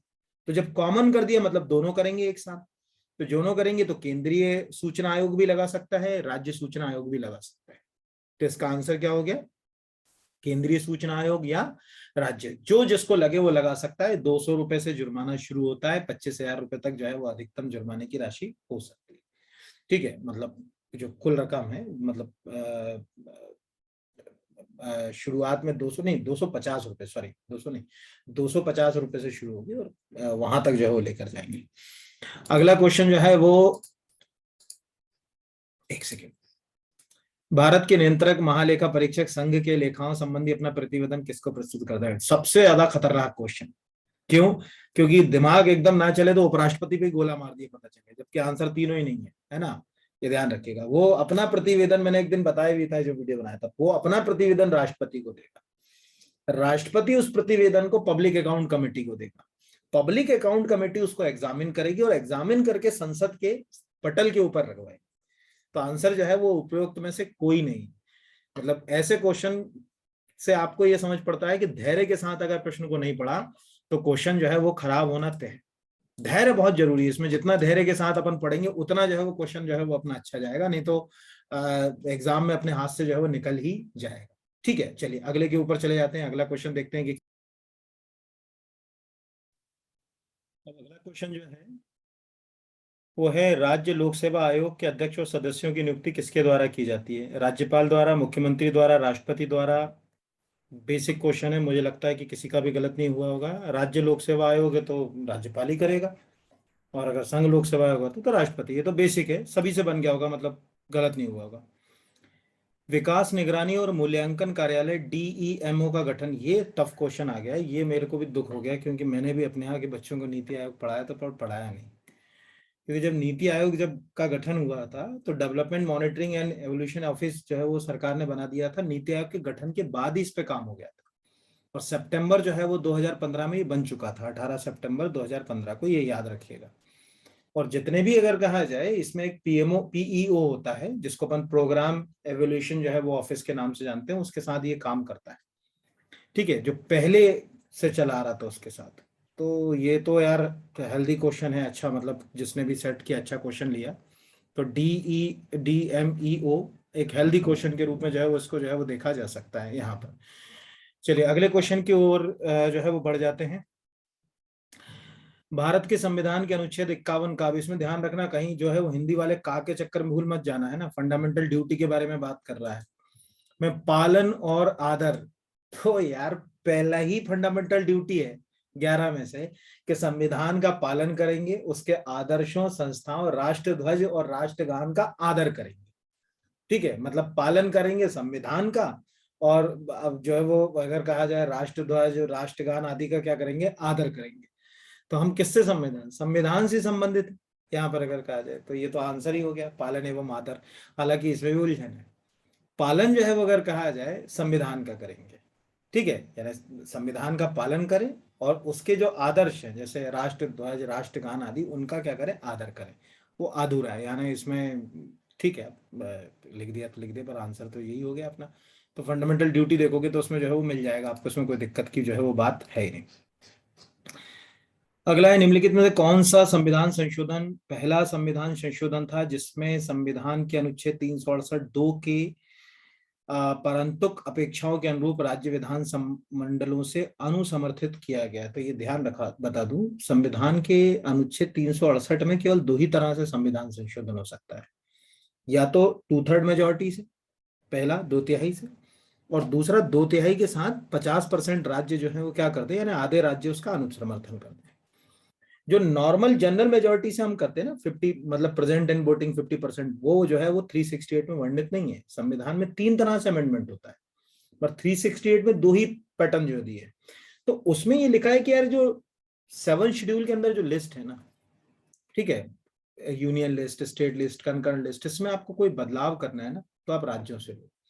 तो जो थर्ड कॉन्स्टिट्यूशनल अमेंडमेंट था, इसमें 7 शेड्यूल में जो है वो बदलाव किया गया था। उसमें क्या करा था कि जो जनरली जैसे कॉटन है या जूट है, इनसे संबंधित वो लिस्ट है, उसमें कुछ एंट्रीज जो है वो बदली गई थी। जनरली 33 नंबर की एंट्री जो थी वो शायद बदली गई थी। तो उसके लिए फिर राज्यों से भी बात करी। तो उस समय जो भी राज्य था, हमारा तो था नहीं क्योंकि 54 में तो हम थे ही नहीं, तो जो भी उस समय राज्य थे, जैसे अगर कहा जाए मध्य प्रदेश जिस रूप में था, उन्होंने इसका क्या करा था, अनुसमर्थन जो है वो किया था। तो तृतीय ये था, ये वाला जो है वो याद रखना है। चलिए अगले पर आ जाते हैं। अगला है, केंद्र राज्य के बीच विवादों को तय करने के लिए भारत के सर्वोच्च न्यायालय की शक्ति किस अधिकार में आती है? यार ओरिजिनल ज्यूरिडिक्शन ही उसका है कि वो सेंट्रल और स्टेट की लड़ाइयों को देखे। दो या दो से अधिक राज्य लड़ ले, केंद्र और राज्य लड़ ले, यानी उनके जो डिस्प्यूट्स हैं उनको देखना, उसके वो ओरिजिनल 3 तरह के ज्यूरिडिक्शंस होते हैं। एक होते हैं ओरिजिनल ज्यूरिडिक्शन, है ना, केंद्र और राज्य के बीच के तनाव विवाद को देखेगा। दूसरे हैं अपीली ज्यूरिडिक्शन। तीसरे हैं सलाहकारी, एडवाइजरी। तो एडवाइजरी में तो वो केवल प्रेसिडेंट को सलाह देगा। ठीक है, तो आंसर क्या हो गया इसका, उसके मूल क्षेत्र अधिकार के अंतर्गत आती है ना, केंद्र राज्य के विवाद उसके ओरिजिनल ज्यूरिडिक्शन में आते हैं। अगला क्वेश्चन है, आर्थिक सर्वेक्षण 2020-21 के अनुसार वित्त वर्ष 2022 के लिए वास्तविक विकास दर को आईएमएफ के द्वारा अनुमान के आधार पर माना गया। इसके लिए मुझे एक लिंक आपको खुला के दिखाना पड़ेगी, नहीं तो आप गलत मार दोगे, कहोगे कि सर ने तुक्का मार दिया। ये क्वेश्चन क्यों आया ये भी बता दूं, क्योंकि वो आईएमएफ की जो आउटलुक रिपोर्ट होती है ना, इकोनॉमिक आउटलुक रिपोर्ट, उसमें पूरी दुनिया में हमको ही सबसे ज्यादा ग्रोथ में दिखाया गया। तो सरकार ने खूब बड़े बड़े पर्चे बांट दिए थे, और निर्मला सीतारमण जी ने जो है बोल दिया, अरे साहब हमारी ग्रोथ रेट सबसे हाई है, देखो दुनिया में हमारे बराबर कोई ग्रोथ नहीं कर रहा। तो इसकी एक फाइल भी मेरे पास, बस एक सेकंड में स्क्रीन को रोक रहा हूँ, दिखाता हूँ आपको। तो ये है 2020-21 की एक जो है वो इकोनॉमिक सर्वे, है ना, जो आपके सामने अभी खुला हुआ है। इसी इकोनॉमिक सर्वे, एक सेकंड, इसी इकोनॉमिक सर्वे में है। तो मैं सीधे आपको वहीं ले जाता हूँ। इकोनॉमिक सर्वे के सबसे आखिरी जो फेस होते हैं ना, उसमें बताया जाता है कि हमारी जीडीपी जो है वो मतलब कितनी तेजी से काम कर रही है, उसका जो ग्रोथ रेट है वो कितना है, कैसा है, वो सब जो है वो उसके लास्ट वाले फेस के ऊपर आते हैं। तो इसमें अपन देखते हैं, यहीं 50 पेज के आसपास है, मुझे याद है। तो ये अभी आपको देखिए यहाँ पर लिखा हुआ है ये, कि ये अनुमान है कि भारत के लिए 2021-22 में 11.5% वास्तविक जीडीपी वृद्धि दर, 2022-23 में 6.8 आईएमएफ के अनुमान अनुरूप है ना। ये ध्यान रखिएगा, ये आईएमएफ ने जो है वो अनुमान जो है वो लगाया उसके अनुसार। तो इस हिसाब से आप आंसर जो है वो आपको समझ पड़ ही गया होगा, मुझे बताने की जरूरत नहीं। चलिए अगले के ऊपर। तो इसका आंसर तो मुझे लगता है कि आपको समझ पड़ गया। 11.5 क्यों लगाया गया, 2022 के लिए अनुमान, ठीक है। वहां जो लिखा हुआ था वहीं से कॉपी करके मैंने, मतलब उसी को पढ़ के जो है वो आपको सुना दिया। और उसमें मतलब मैंने अपने तरीके से कुछ नहीं करा, जो वो खुद उन्होंने बोला कि जो वास्तविक जीडीपी का अनुमान है वो लगाने का, वो आपको समझा दिया मैंने। चलिए अगले के ऊपर आते हैं, अगला देखते हैं क्या बोलता है। देखिए अगला क्वेश्चन है, मध्याह्न या मिड डे मील योजना किस वर्ष शुरू की गई? तो बेसिक है, आपसे सबसे बनी गया होगा 1995, है ना। क्योंकि मिड डे मील स्कीम ने ही स्कूलों के प्रति बच्चों का एक तो रुझान भी बढ़ाया। हालांकि 60 के डिकेड में तमिलनाडु में के कामराज जो है वो मध्याह्न योजना ला चुके थे, पर अभी के हिसाब से 95 जो है वो। आईटी अधिनियम 2000 की महत्वपूर्ण अवधारणाओं में इलेक्ट्रॉनिक रिकॉर्ड बिल्कुल सही है, डिजिटल सिग्नेचर भी है, डिजिटल सिग्नेचर को प्रमाणित करने वाला प्राधिकरण भी सही है। तीनों के बारे में जो है वो अथॉरिटी, तीनों के बारे में प्रावधान इसमें, digital signature certificate, digital record, सब कुछ इसके अंतर्गत है यहाँ पर। ये जिनने आईटी एक्ट पूरा पढ़ा होगा उनसे बना होगा, अदरवाइज नहीं बना होगा ये क्वेश्चन, ये याद रखिएगा। नीलामी, एक सेकंड सॉरी, हाँ, अगला जो क्वेश्चन है वो है नीलामी या गतिशीलता। थोड़ा आप इंग्लिश में जाएं, हिंदी में थोड़ा दिक्कत है इनमें। Auction and dynamic pricing markets are example of, B to B का ही एग्जांपल होते हैं, ये ध्यान रखिएगा, है ना, ये बी टू बी का ही एग्जांपल होंगे। देखो ऑक्शन तो समझते हो ना, नीलामी करना।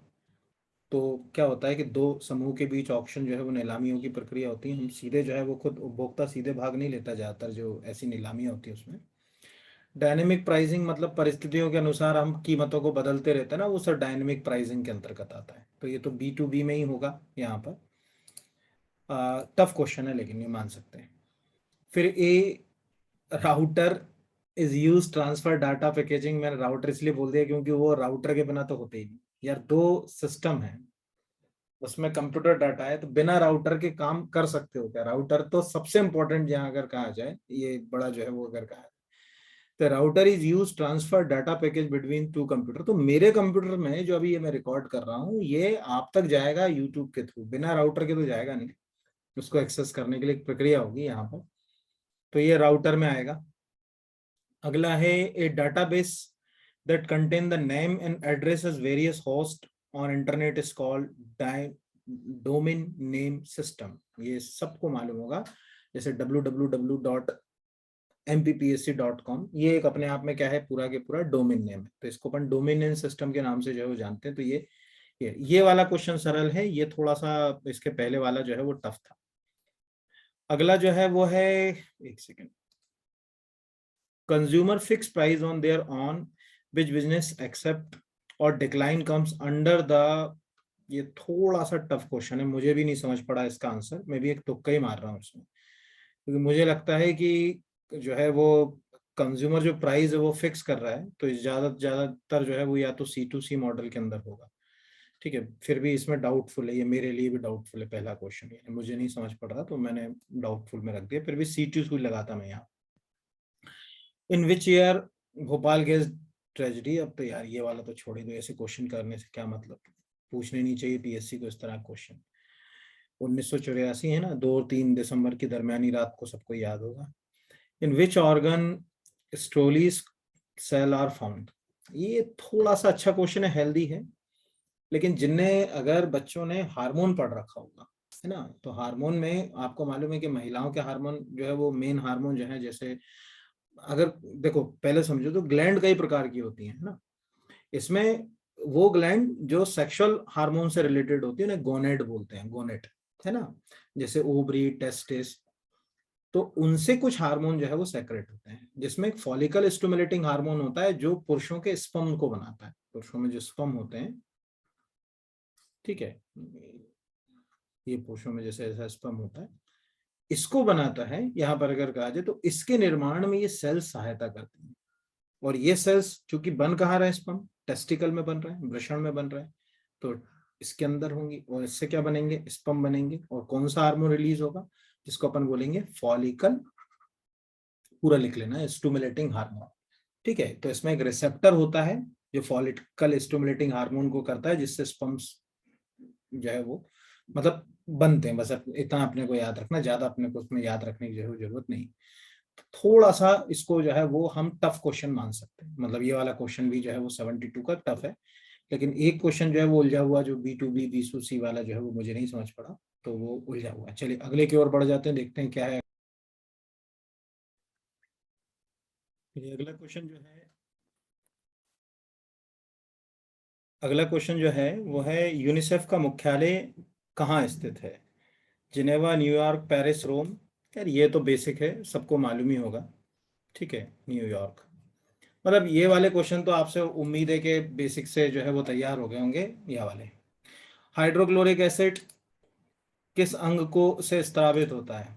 एक सेकेंड, हाइड्रोक्लोरिक एसिड किस अंग से स्रावित होता है? आंत्र, यकृत, ठीक है, यानी इंटेस्टाइन, लीवर, स्टमक और अग्नाशय, तो यार सबको ही मालूम है HCl स्टमक से ही होगा, कहाँ से होगा।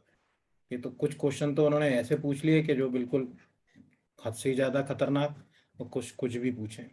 स्कर्वी तो सबको मालूम है, विटामिन सी कॉमन है, विटामिन ए के कारण आपको रेटिनॉल की प्रॉब्लम होगी, विटामिन डी जो है उसके कारण जो है वो रिकेट्स हो जाता है, हड्डियां जो है वो नरम पड़ जाती हैं, टेढ़ी होने लगती हैं, विटामिन सी से स्कर्वी होता है, ये सबको मालूम है।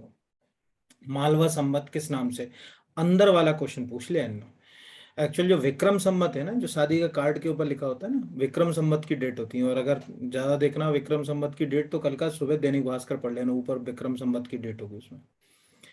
तो विक्रम संवत का ही एक है, मालवा संवत उसी को कहते थे, लेकिन इसको पहले कृत संवत बोलते थे, ये ध्यान रखना। शुरुआत में इसका नाम था कृत, कृत से ये मालवा हुआ, और वर्तमान में ये मालव से क्या हुआ, विक्रम हुआ। ये गुप्त संवत अलग है ना, 319 में जो है वो चंद्रगुप्त फर्स्ट ने वो किया था, वो वाला अलग, ये अलग है। तो आंसर जो है वो इसका कृत संवत है, ये याद रखिएगा, ठीक है। इसकी व्याख्या के लिए तो कभी फुर्सत में आपको संवत पूरे पढ़ाएंगे तो उसमें बताएंगे। निम्न में से कौन सा मध्यकालीन शहर छीट नामक छपे हुए सूती वस्त्रों के लिए बहुत फेमस है? तो यार ये क्वेश्चन टफ है, लेकिन मैंने ये पढ़ रखा है एक्चुअली, इसलिए मुझे याद। एक्चुअल मध्यकाल में क्या, मेरा हिस्ट्री भी रहा एक्चुअल पहले सब्जेक्ट। तो जो मध्यकाल का जो समय था ना, उस दौरान ये जो राजस्थान के आसपास का बेल्ट है ना, इसमें छीट बहुत कॉमन है, आज भी कपड़े छीट वाले जो है वो प्रिंटेड का क्लॉथ होता है छीट का, वो बहुत चलते थे। और उस समय जो कुछ बड़े सेंटर्स थे, उसमें से एक सेंटर जो था वो था सिरोंज, राजस्थान का। अब आप कहोगे सिरोंज तो राजस्थान में जो है वो जो है वो नहीं आता है, यहाँ पर अगर कहा सिरोंज तो मध्य प्रदेश में आता है, तो कभी आप मध्य प्रदेश का जो है वो इतिहास जो है वो उठाकर पढ़ोगे, तब आपको पता चलेगा कि सिरोंज जो है वो मध्य प्रदेश में नहीं, पहले सिरोंज राजस्थान में ही था, वहां से फिर मध्य प्रदेश को मिला, विदिशा जिले में आता है ना। तो ये बहुत फेमस था, मतलब ये ऐसा ही नहीं, आप अच्छा एक लिटरेचर पढ़ोगे ना तो उसमें ये मिल भी जाएगा, चीट का काम यहाँ से विदेशों तक जाता था, ये चीट यहाँ से पूरे इस बेल्ट से। निम्नलिखित में से कौन सा कथन मध्य प्रदेश स्वतंत्रता आंदोलन के संबंध में असत्य है? खाजा और भीमा नायक भील नेता थे जिन्होंने ब्रिटिश सत्ता के विरुद्ध संघर्ष किया, सही है। स्वतंत्रता सेनानी शंकर शाह रघुनाथ शाह गढ़मंडला से, ये भी सही है। रामगढ़ के जुझार सिंह के पुत्र देवनाथ सिंह ने ब्रिटिश सत्ता के विरुद्ध संघर्ष किया, ये भी सही है। सिपाही बहादुर शाह की बहादुर सरकार की स्थापना इंदौर में की गई थी, ये गलत है, ये कहाँ हुई थी, सीहोर में हुई थी, है ना। और वो ऑपरेट कर रहे थे भोपाल से, यानी भोपाल के नवाबों से भी उन्होंने थोड़ी बहुत सहायता ली थी बहादुर सरकार ने। तो ये आपको याद रखना है, मतलब एक कभी कोई पूछ ले ऐसे भी आपको पता होना चाहिए। इसमें जो भोपाल में जो सिकंदर जहां बेगम थी, उनके समय की जो है वो स्टोरी है, उन्होंने इसमें जो है वो सहयोग भी किया था उनको। तो ये एक क्वेश्चन, हेल्दी क्वेश्चन कह सकते हैं, अच्छा क्वेश्चन है। फिर निम्नलिखित में से किस जिले में गोटमार मिले? अरे यार छिंदवाड़ा है ना, ये तो बता ही दोगे सभी लोग, गोटमार कितना, वहां के बेचारे कलेक्टर परेशान रहते, कल को आप SDM बन के जाओगे आप भी परेशान। कुछ परंपराएं, कानून और रूढ़ियां, है ना, कस्टम्स एंड कॉन्स्टिट्यूशनल और लीगल प्रैक्टिसेस में कॉन्फ्लिक्ट्स है, इसको दूर नहीं किया जा सकता, है ना। जैसे जल्लीकट्टू, उसको आप बंद नहीं कर सकते, है ना। सेम है छिंदवाड़ा का गोटमार। तो ये तो सरल प्रश्न था, तो एक वो छीट छीट वाला जो है वो क्वेश्चन इसमें टफ है, बाकी तो सब सरल। चलिए अगले के ऊपर। अगला है, निम्नलिखित में से कौन सा युग्म सुमलित नहीं? हरिशंकर परसाई हंसते हैं रोते हैं, रानी नागफनी की कहानी, बिल्कुल सही। भवानी प्रसाद, गीत फरोज, सतपुड़ा के घने जंगल, ऊँगते अनमने जंगल, सही। अरे हिम तरंगणी हिम किरीटनी, अभी कल परसों ही कोई वीडियो में बता रहा था मैं, माखनलाल चतुर्वेदी की कहानी, ये राष्ट्रीय आंदोलन वाला जो वीडियो डाला उसमें बताया। सुभद्रा कुमारी चौहान वाला एक क्वेश्चन है, उसमें बताया था कि हिम तरंगणी हिम किरीटनी उनने वो कैसे लिखी है ना, तो ये गलत हो गया, क्योंकि हिम तरंगणी हिम किरीटनी पुष्प की अभिलाषा, ये सब किसकी हैं? माखनलाल चतुर्वेदी की, बाकी पढ़ने की तो जरूरत ही नहीं है। रसिक प्रिया, कवि प्रिया, जहांगीर जस चरित्र, ये सब केशव दास की रचना है, अलंकार पढ़ने के लिए बड़ी अच्छी रचना है ना। जहांगीर की क्या जबरदस्त तारीफ कराई वीर सिंह बुंदेला ने केशव दास से, आप कभी जहांगीर जस चरित्र पढ़िए तो पता चलेगा आपको। बेसिक सरल अगला क्वेश्चन है, संयुक्त राष्ट्र द्वारा 2023 को इंटरनेशनल ईयर ऑफ मिलेट्स, मोटे अनाज जो होते हैं समझते हो, बाजरा ज्वार ये सब मोटे अनाजों में आते हैं, उनका जो है अंतरराष्ट्रीय वर्ष जो है वो डिक्लेयर किया गया। बिल्कुल सरल प्रश्न है, ऐसे प्रश्न आपको पता होना चाहिए। वर्तमान में क्या ईयर है, अगला क्या है, इसके लिए कुछ नहीं करना है, इंटरनेशनल ईयर टाइप करो, यूएनओ स्पेस देकर टाइप करो, पूरे ईयर की लिस्ट आ जाती है। ठीक है, तो उसमें जो है वो आ सकता है। ये तो मैंने 2 साल पहले एक टेस्ट में पूछ चुका हूँ, 2021 के में, सॉरी 1 साल पहले। श्री राम से हाय बेसिक है, आपको कहीं भी किसी ने भी यूट्यूब पे वीडियो बना के डाले होंगे, मेरा भी वाला भी देखोगे उसी में से है ये क्वेश्चन। बच्चों वाले हैं तो मैं तो नहीं कहूंगा कि मैंने ही बनाए, सभी ने लगभग करा है। राई डांस को पहचान उनसे मिली, श्री राम सहाय से अभी काफी चर्चा में है। श्रीमती दुर्गाबाई व्योम, ठीक है, गौंड शैली के चित्र के लिए बहुत जो है वो अगर कहा जाए फेमस है। ठीक है, और अभी तो चर्चा में है, 2022 में पद्मश्री मिल गया उनको, तो और ज्यादा चर्चा में आ गई यहाँ पर। ठीक है, तो इसका आंसर जो हो गया वो क्या हो गया, गौंड चित्रकला के लिए। कोई पूछेगा भाई किस चित्रकला के लिए अगर कहा जाए, तो गौंड जो है अगर कहा जाए ट्राइब्स के जो है चित्र, उसके लिए। अगले के ऊपर आ जाते हैं। अगला जो है जिले और संभावित सुमिलित करना है। इसको देख के मुझे याद आ गया कि मेरे यहाँ दाल आती है बनखेड़ी के पास की स्वर्ण कलश, नरसिंहपुर की। ठीक है, वहाँ का गुड़, वहाँ की दाल जो भी होगा, वहाँ गन्ने की खेती बहुत होती है। बालाघाट में कोदो कुटकी बहुत होता है। ठीक है, खरगोन तो मिर्ची के उत्पादन के लिए फेमस ही है। बैतूल जो है, बैतूल से लगा हुआ पूरा बेल्ट सागौन वाला बेल्ट है बाबूजी, याद रखिएगा सभी। सतपुड़ा में सबसे अच्छा बैतूल के आसपास की बेल्ट में जो मिलेगा सागौन। तो आंसर मिला लेते हैं इससे, अब अपन जो है वो मैच कर लेते हैं। ए का हो गया डी। एक सेकेंड, थोड़ा नीचे चले जाते हैं। क्वेश्चन छूट तो नहीं गया ना अपना? नहीं छूट। कई बार क्या होता है, एक आध, अच्छा ये इधर रह गया ना, वही तो गड़बड़ हो जाती। चलो कोई बात नहीं, इसको देखते हैं। बालाघाट ए का हो गया डी, बैतूल वाले का हो गया सी, ठीक है, खरगोन वाले का हो गया बी। अभी मिर्च महोत्सव नहीं हुआ था वहां पर, जो महेश्वर में जो है वो जब कांग्रेस की सरकार थी, उन्होंने मिर्च महोत्सव कराया था, मिर्ची का जो है वो चिली फेस्टिवल आयोजित कराया था। अरे ये क्या नाम, कांग्रेस में जो टूरिज्म मिनिस्टर थी, पढ़ लोगे कहीं भी मिल जाएगा करंट में, उसमें। आंसर हो गया इसका डी, जिसने लगाया बढ़िया सही लगाया है। विमुक्त जाति दिवस, बहुत कॉमन क्वेश्चन है ना। जितनी भी ऐसी जनजातियां जो स्थिर जीवन नहीं जीती, एक जगह रुकती नहीं है, उनको विमुक्त जातियों के नाम से जो है वो जाना जाता है। हर साल विमुक्त जातियों के लिए 31 अगस्त को जो है वो हम जो है वो मतलब सेलिब्रेशन करते हैं उसको, ये याद रखना बस। यूनाइटेड नेशन भी इसको मानता है। तो ये कोई क्वेश्चन जो है वो टफ नहीं था। तो 31 अगस्त हो गया, ये वाले पूरे हो गए। चलिए अगले क्वेश्चन की ओर बढ़ते हैं, देखते हैं अगला क्या क्वेश्चन। अब अगला क्वेश्चन जो है वो है, रणजीत सिंह का संबंध किस मिस्र से था? तो सुकर चाकिया। यार इतना सरल क्वेश्चन है ना ये। महाराजा रणजीत सिंह 1839 तक जीवित रहे, और अंग्रेज और उनके बीच में जो सतलज नदी को लेकर जो ट्रीटी ऑफ अमृतसर साइन हुई थी ना, अंग्रेजों की हिम्मत नहीं हुई कि वो उस तरफ जा सके। 1839 में जब महाराजा रणजीत सिंह की डेथ हो गई ना, उसके बाद फिर अंग्रेजों ने उस जगह पर एंट्री मारने की कोशिश करी, और अफगानिस्तान में उनके इंटरफेरेंस के लिए उन्होंने गुलाब सिंह को अपने मतलब कंट्रोल में किया, और फिर गुलाब सिंह के साथ एक ट्रीटी ऑफ अमृतसर साइन की, और उससे फिर आधुनिक जो है वो आपके कश्मीर की स्थापना हुई, डोंगर डायनेस्टी की। बड़ा एक नाम थे महाराजा रणजीत सिंह। एक्चुअल जैसे हमारे यहाँ कास्ट होती है ना, वैसे वहां पर मिस्ल होती थी। और ये जो मिस्ल थी, इसमें मतलब जो सबसे चर्चित अगर कहा जाए मिस्लों की बात आती, तो उसमें पहला नाम सूकर चाकिया ही आता है। तो वो सूकर चाकिया जो है वो मिस्ल से जो है वो संबंधित है। दूसरी जो मिस्ल है, कई मिस्ल आज भी आप समझते हो, जैसे एक अहलूवालिया मिस्ल होती है, तो आप लोगों ने कई लोगों के नाम के साथ जो है अहलूवालिया जो है वो सुना होगा। एक जो है वो अगर कहा जाए मिस्ल होती थी, उसको शहीद बोलते थे। तो शहीद जो है वो मिस्ल में लोग अपने नाम के साथ जो है उसको, शब्द को जो है वो प्रयोग भी करते थे। और एक थी निशान वाली। ऐसे तो 12 मिस्ल थी, लेकिन ये 2-3 बहुत ज्यादा चर्चित थे उस समय। तो अच्छा था बचपन में ही। ये एक और अच्छी सी बात बता देता हूँ कि इनको चेचक हो गया था, है ना, उससे एक आंख खराब हो गई थी महाराज रणजीत सिंह की। तो कभी फोटो देखोगे तो एक आंख उनकी खराब दिखेगी। राष्ट्रीय अंतिम सरकार में रियासत विभाग का दायित्व यार सरदार वल्लभ भाई पटेल को ही देंगे, तो कुछ बताने की जरूरत ही नहीं है। राष्ट्रीय कांग्रेस सम्मेलनों को शिक्षित भारतीयों का वार्षिक राष्ट्रीय सम्मेलन लाला लाजपत राय ने कहा था। वो तो ऐसे ही कांग्रेस से चढ़ा करते थे, बाल लाल पाल, उनने कहा हटाओ कांग्रेस को, उन्होंने एक्सट्रीमिस्टों का एक जो है वो अगर कहा जाए एक दल बना लिया था। तो जो है वो बाल, लाल और पाल में तो ये दिख ही रहे हैं यहाँ पर। तो लाला लाजपत राय ने कहा था। महात्मा गांधी ने दांडी मार्च किस आश्रम में शुरू करी? यार सबको मालूम है कि दांडी की यात्रा के बाद ही उन्होंने हमेशा के लिए साबरमती को छोड़ दिया।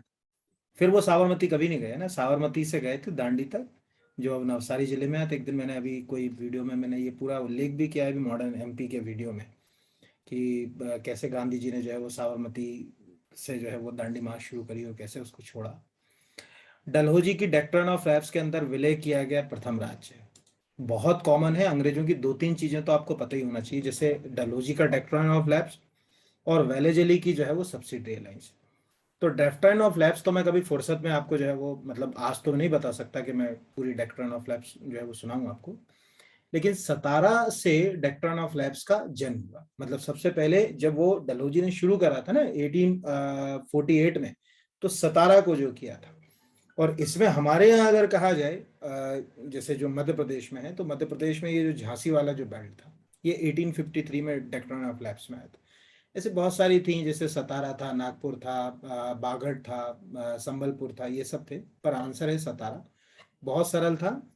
डॉक्ट्रिन ऑफ लैब्स जिस भी टीचर ने आपको पढ़ाया होगा या यूट्यूब पे कहीं भी देखा होगा, उसने 2 बार जरूर बताई होंगी कि उसमें हड़प में आने वाला पहला राज्य सतारा था, और बैड एडमिनिस्ट्रेशन का या कुशासन का आरोप लगा के शामिल किया जाने वाला पहला राज्य अवध था, है ना। तो ये तो बेसिक है, कोई ज्यादा टफ नहीं था। मध्य प्रदेश का वह जिला जिसमें लिंग अनुपात सबसे कम है, तो भिंड यार, छोड़ दो इसको तो, है ना, इसमें क्या समझाऊं मैं, तो ये तो बच्चों वाला है, आप सबका सही गया होगा मुझे पूरा। फिर अगला है, मध्य प्रदेश को कुल कितने कृषि एक सेकंड, कृषि जलवायु क्षेत्रों में विभाजित किया गया। यार इसमें भी मेहनत नहीं कर रहे अपन, है ना। 11। कुछ जो चीजों में मेहनत नहीं करना है कि साहब इनमें क्या समझाऊं मैं, वो आपको पता ही होगा। किस वर्ष भारत हेवी इलेक्ट्रिकल लिमिटेड को महारत्न का दर्जा मिला? अरे 2013 में मिला, तभी तो 5,000 करोड़ तक का निवेश कर पा रही है कंपनी। ठीक है, ध्यान रखिए, महारत्न जो कंपनियां होती हैं उनको बहुत सारी जो है वो चीजें मिल जाती हैं, उसके लिए कई प्रोविजंस हैं, है ना। पहला तो जो है कि एवरेज जो आपका जो टर्नओवर होना चाहिए एनुअल, वो 25,000 करोड़ का होना चाहिए एवरेज। मतलब जैसे एक साल में अगर 75,000 करोड़ का टर्नओवर कर लिया ना, तो 3 साल का एवरेज मिल जाएगा। तो 3 साल में 25,000 करोड़। दूसरा जो नेटवर्थ होना चाहिए लास्ट 3 ईयर में, वो 15,000 करोड़ की होना चाहिए, है ना। यहाँ पर जो है वो अगर कहा जाए एवरेज निकाल रहे हैं इसमें, ठीक है। और तीसरा जो है वो प्रॉफिट जो बुक करा हो वो 5,000 करोड़ का करा हो, तो आपको जो है वो अगर कहा जाए महारत्न का स्टेटस जो है वो सरकार दे देती है। तो उसके तहत ये महारत्न का स्टेटस मिला 2013 में, किसको? अपने भेल को। तो ये याद रखिएगा 2013। इसमें मैं तो अपने विद्यार्थियों से क्षमा मांगता हूँ, मेरे जो स्टूडेंट मेरे यहाँ पढ़ते हैं, मैंने उनको ये भेल लिखवाया जरूर महारत्न, लेकिन ईयर नहीं लिखवाया, ये मेरी गलती रही। ऐसे प्रश्नों में मुझे भी दुख होता है कई बार कि अपन उस क्वेश्चन के नेचर तक नहीं जा पाते कई बार, कि यार ये प्रश्न भी आ सकता है महारत्न पर। ठीक है, आपका तो सही चला गया हो तो बहुत अच्छी बात है जिनका। अगले क्वेश्चन की ओर जो है वो बढ़ जाते हैं, देखते हैं अगला क्या। अब अगला क्वेश्चन है, इंदिरा गांधी ट्राइबल विश्वविद्यालय मध्य प्रदेश के किस शहर में है? तो हमारे कंटक में है। आपको तो मालूम ही होगा, मध्य प्रदेश ही नहीं भारत में भी अपने आप में ये एक अनोखा ही ट्राइबल यूनिवर्सिटी है ना। Indira Gandhi national tribal university है, 2007 में स्थापित हुई थी। एक पूरी तरीके से अगर कहा जाए कि मतलब ट्राइबल कल्चर को समझने के लिए, और मतलब उससे रिलेटेड जो कोर्स वगैरह जो है वो भी इसमें जो है वो चलते हैं। तो इस हिसाब से तो बेसिक है। हिंदुस्तान कॉपर प्रोजेक्ट मध्य प्रदेश के निम्नलिखित शहरों में से किस शहर में है? इस शहर को कॉपर सिटी के नाम से भी जाना जाता है, तो मलाज खंड। देखो, हिंदुस्तान कॉपर लिमिटेड की वेबसाइट पे जाओगे ना, कुछ नहीं करना, हिंदुस्तान कॉपर लिमिटेड की वेबसाइट टाइप करो, उसमें 5 प्रोजेक्ट है टोटल ऑल ओवर इंडिया में, जिससे हमारे यहाँ मलाज खंड में है ना। तो ये वाला तो बेसिक हो गया, सॉरी, ये वाला जो है वो बेसिक हो गया यहाँ पर अगर कहा जाए। तो इसको अपन जो है वो आगे बढ़ जाते हैं, अगले क्वेश्चन की ओर बढ़ जाते हैं। ज्वालामुखी विस्फोट किस पेटी में सर्वाधिक है? तो ये तो सबको मालूम होगा, परिप्रशांत महासागरीय पेटी। देखो, दुनिया में 50% से ज्यादा वॉल्केनो और अर्थक्वेक सरकम पेसिफिक बेल्ट में आते हैं, परिप्रशांत पेटी के अंतर्गत आते हैं ना। इसको ज्यादा मुझे समझाने की जरूरत नहीं है कि क्या होना चाहिए। तो सरकम पेसिफिक बेल्ट ये बेसिक है, ऑलमोस्ट सबको जो है वो बन ही गया होगा, मुझे बताने की जरूरत भी नहीं। संयुक्त राज्य अमेरिका के मरकवेत श्रेणी किस खनिज के लिए विख्यात है? यार इतने एग्जाम्स में आ चुका है। हमारे यहाँ जैसे नागपुर के आसपास आयरन ओर का डिपॉजिट है ना, मतलब छोटा नागपुर के आसपास, वैसे यहाँ पर आयरन ओर की बहुत बड़ी बड़ी माइंस हैं, बड़ी बड़ी खदानें हैं। यानी जो मरकवेत है उसमें आपको आयरन ओर का एक अच्छा खासा, जैसे कहते हैं कि डिपॉजिट जो है वो देखने को मिल जाएगा। फिर अगले के ऊपर आ जाते हैं। अगला क्वेश्चन है, निम्नलिखित में से किस नहर ने राजस्थान के पश्चिमी जिलों की कृषि संबंधी गतिविधियों को रूपांतरित कर दिया? सीधी सी बात है यार, इंदिरा गांधी नहर जो है वो पाकिस्तान से हमारी सीमा भी बनाती है, प्लस राजस्थान को खेती किसानी से जोड़ने में इस नहर का बहुत बड़ा रोल है। इंदिरा गांधी कैनाल का बहुत इंपॉर्टेंट है, कॉमन है, इंदिरा गांधी कैनाल अपने को पता होना चाहिए। अगले के ऊपर आ जाते हैं, निम्नलिखित सघन जनसंख्या वाले क्षेत्रों में से कौन सा क्षेत्र कृषि पर प्रत्यक्ष रूप से निर्भर नहीं है? नील नदी का डेल्टा, अरे डेल्टा ही क्षेत्र है, निचला क्षेत्र है नील नदी का, तो खेती करते ही होंगे ना। चीन के पूर्वी मैदान, तो जब प्लेन की बात आएगी मैदानी क्षेत्रों में तो वहां धान होती है। जावा तो अपने धान के लिए, जावा तो दो दो तिहाई जनसंख्या जावा की तो धान ही पैदा कर रही। उत्तर पूर्वी संयुक्त राज्य अमेरिका है। सोचो न्यूयॉर्क के लोग क्या खेती करते हैं?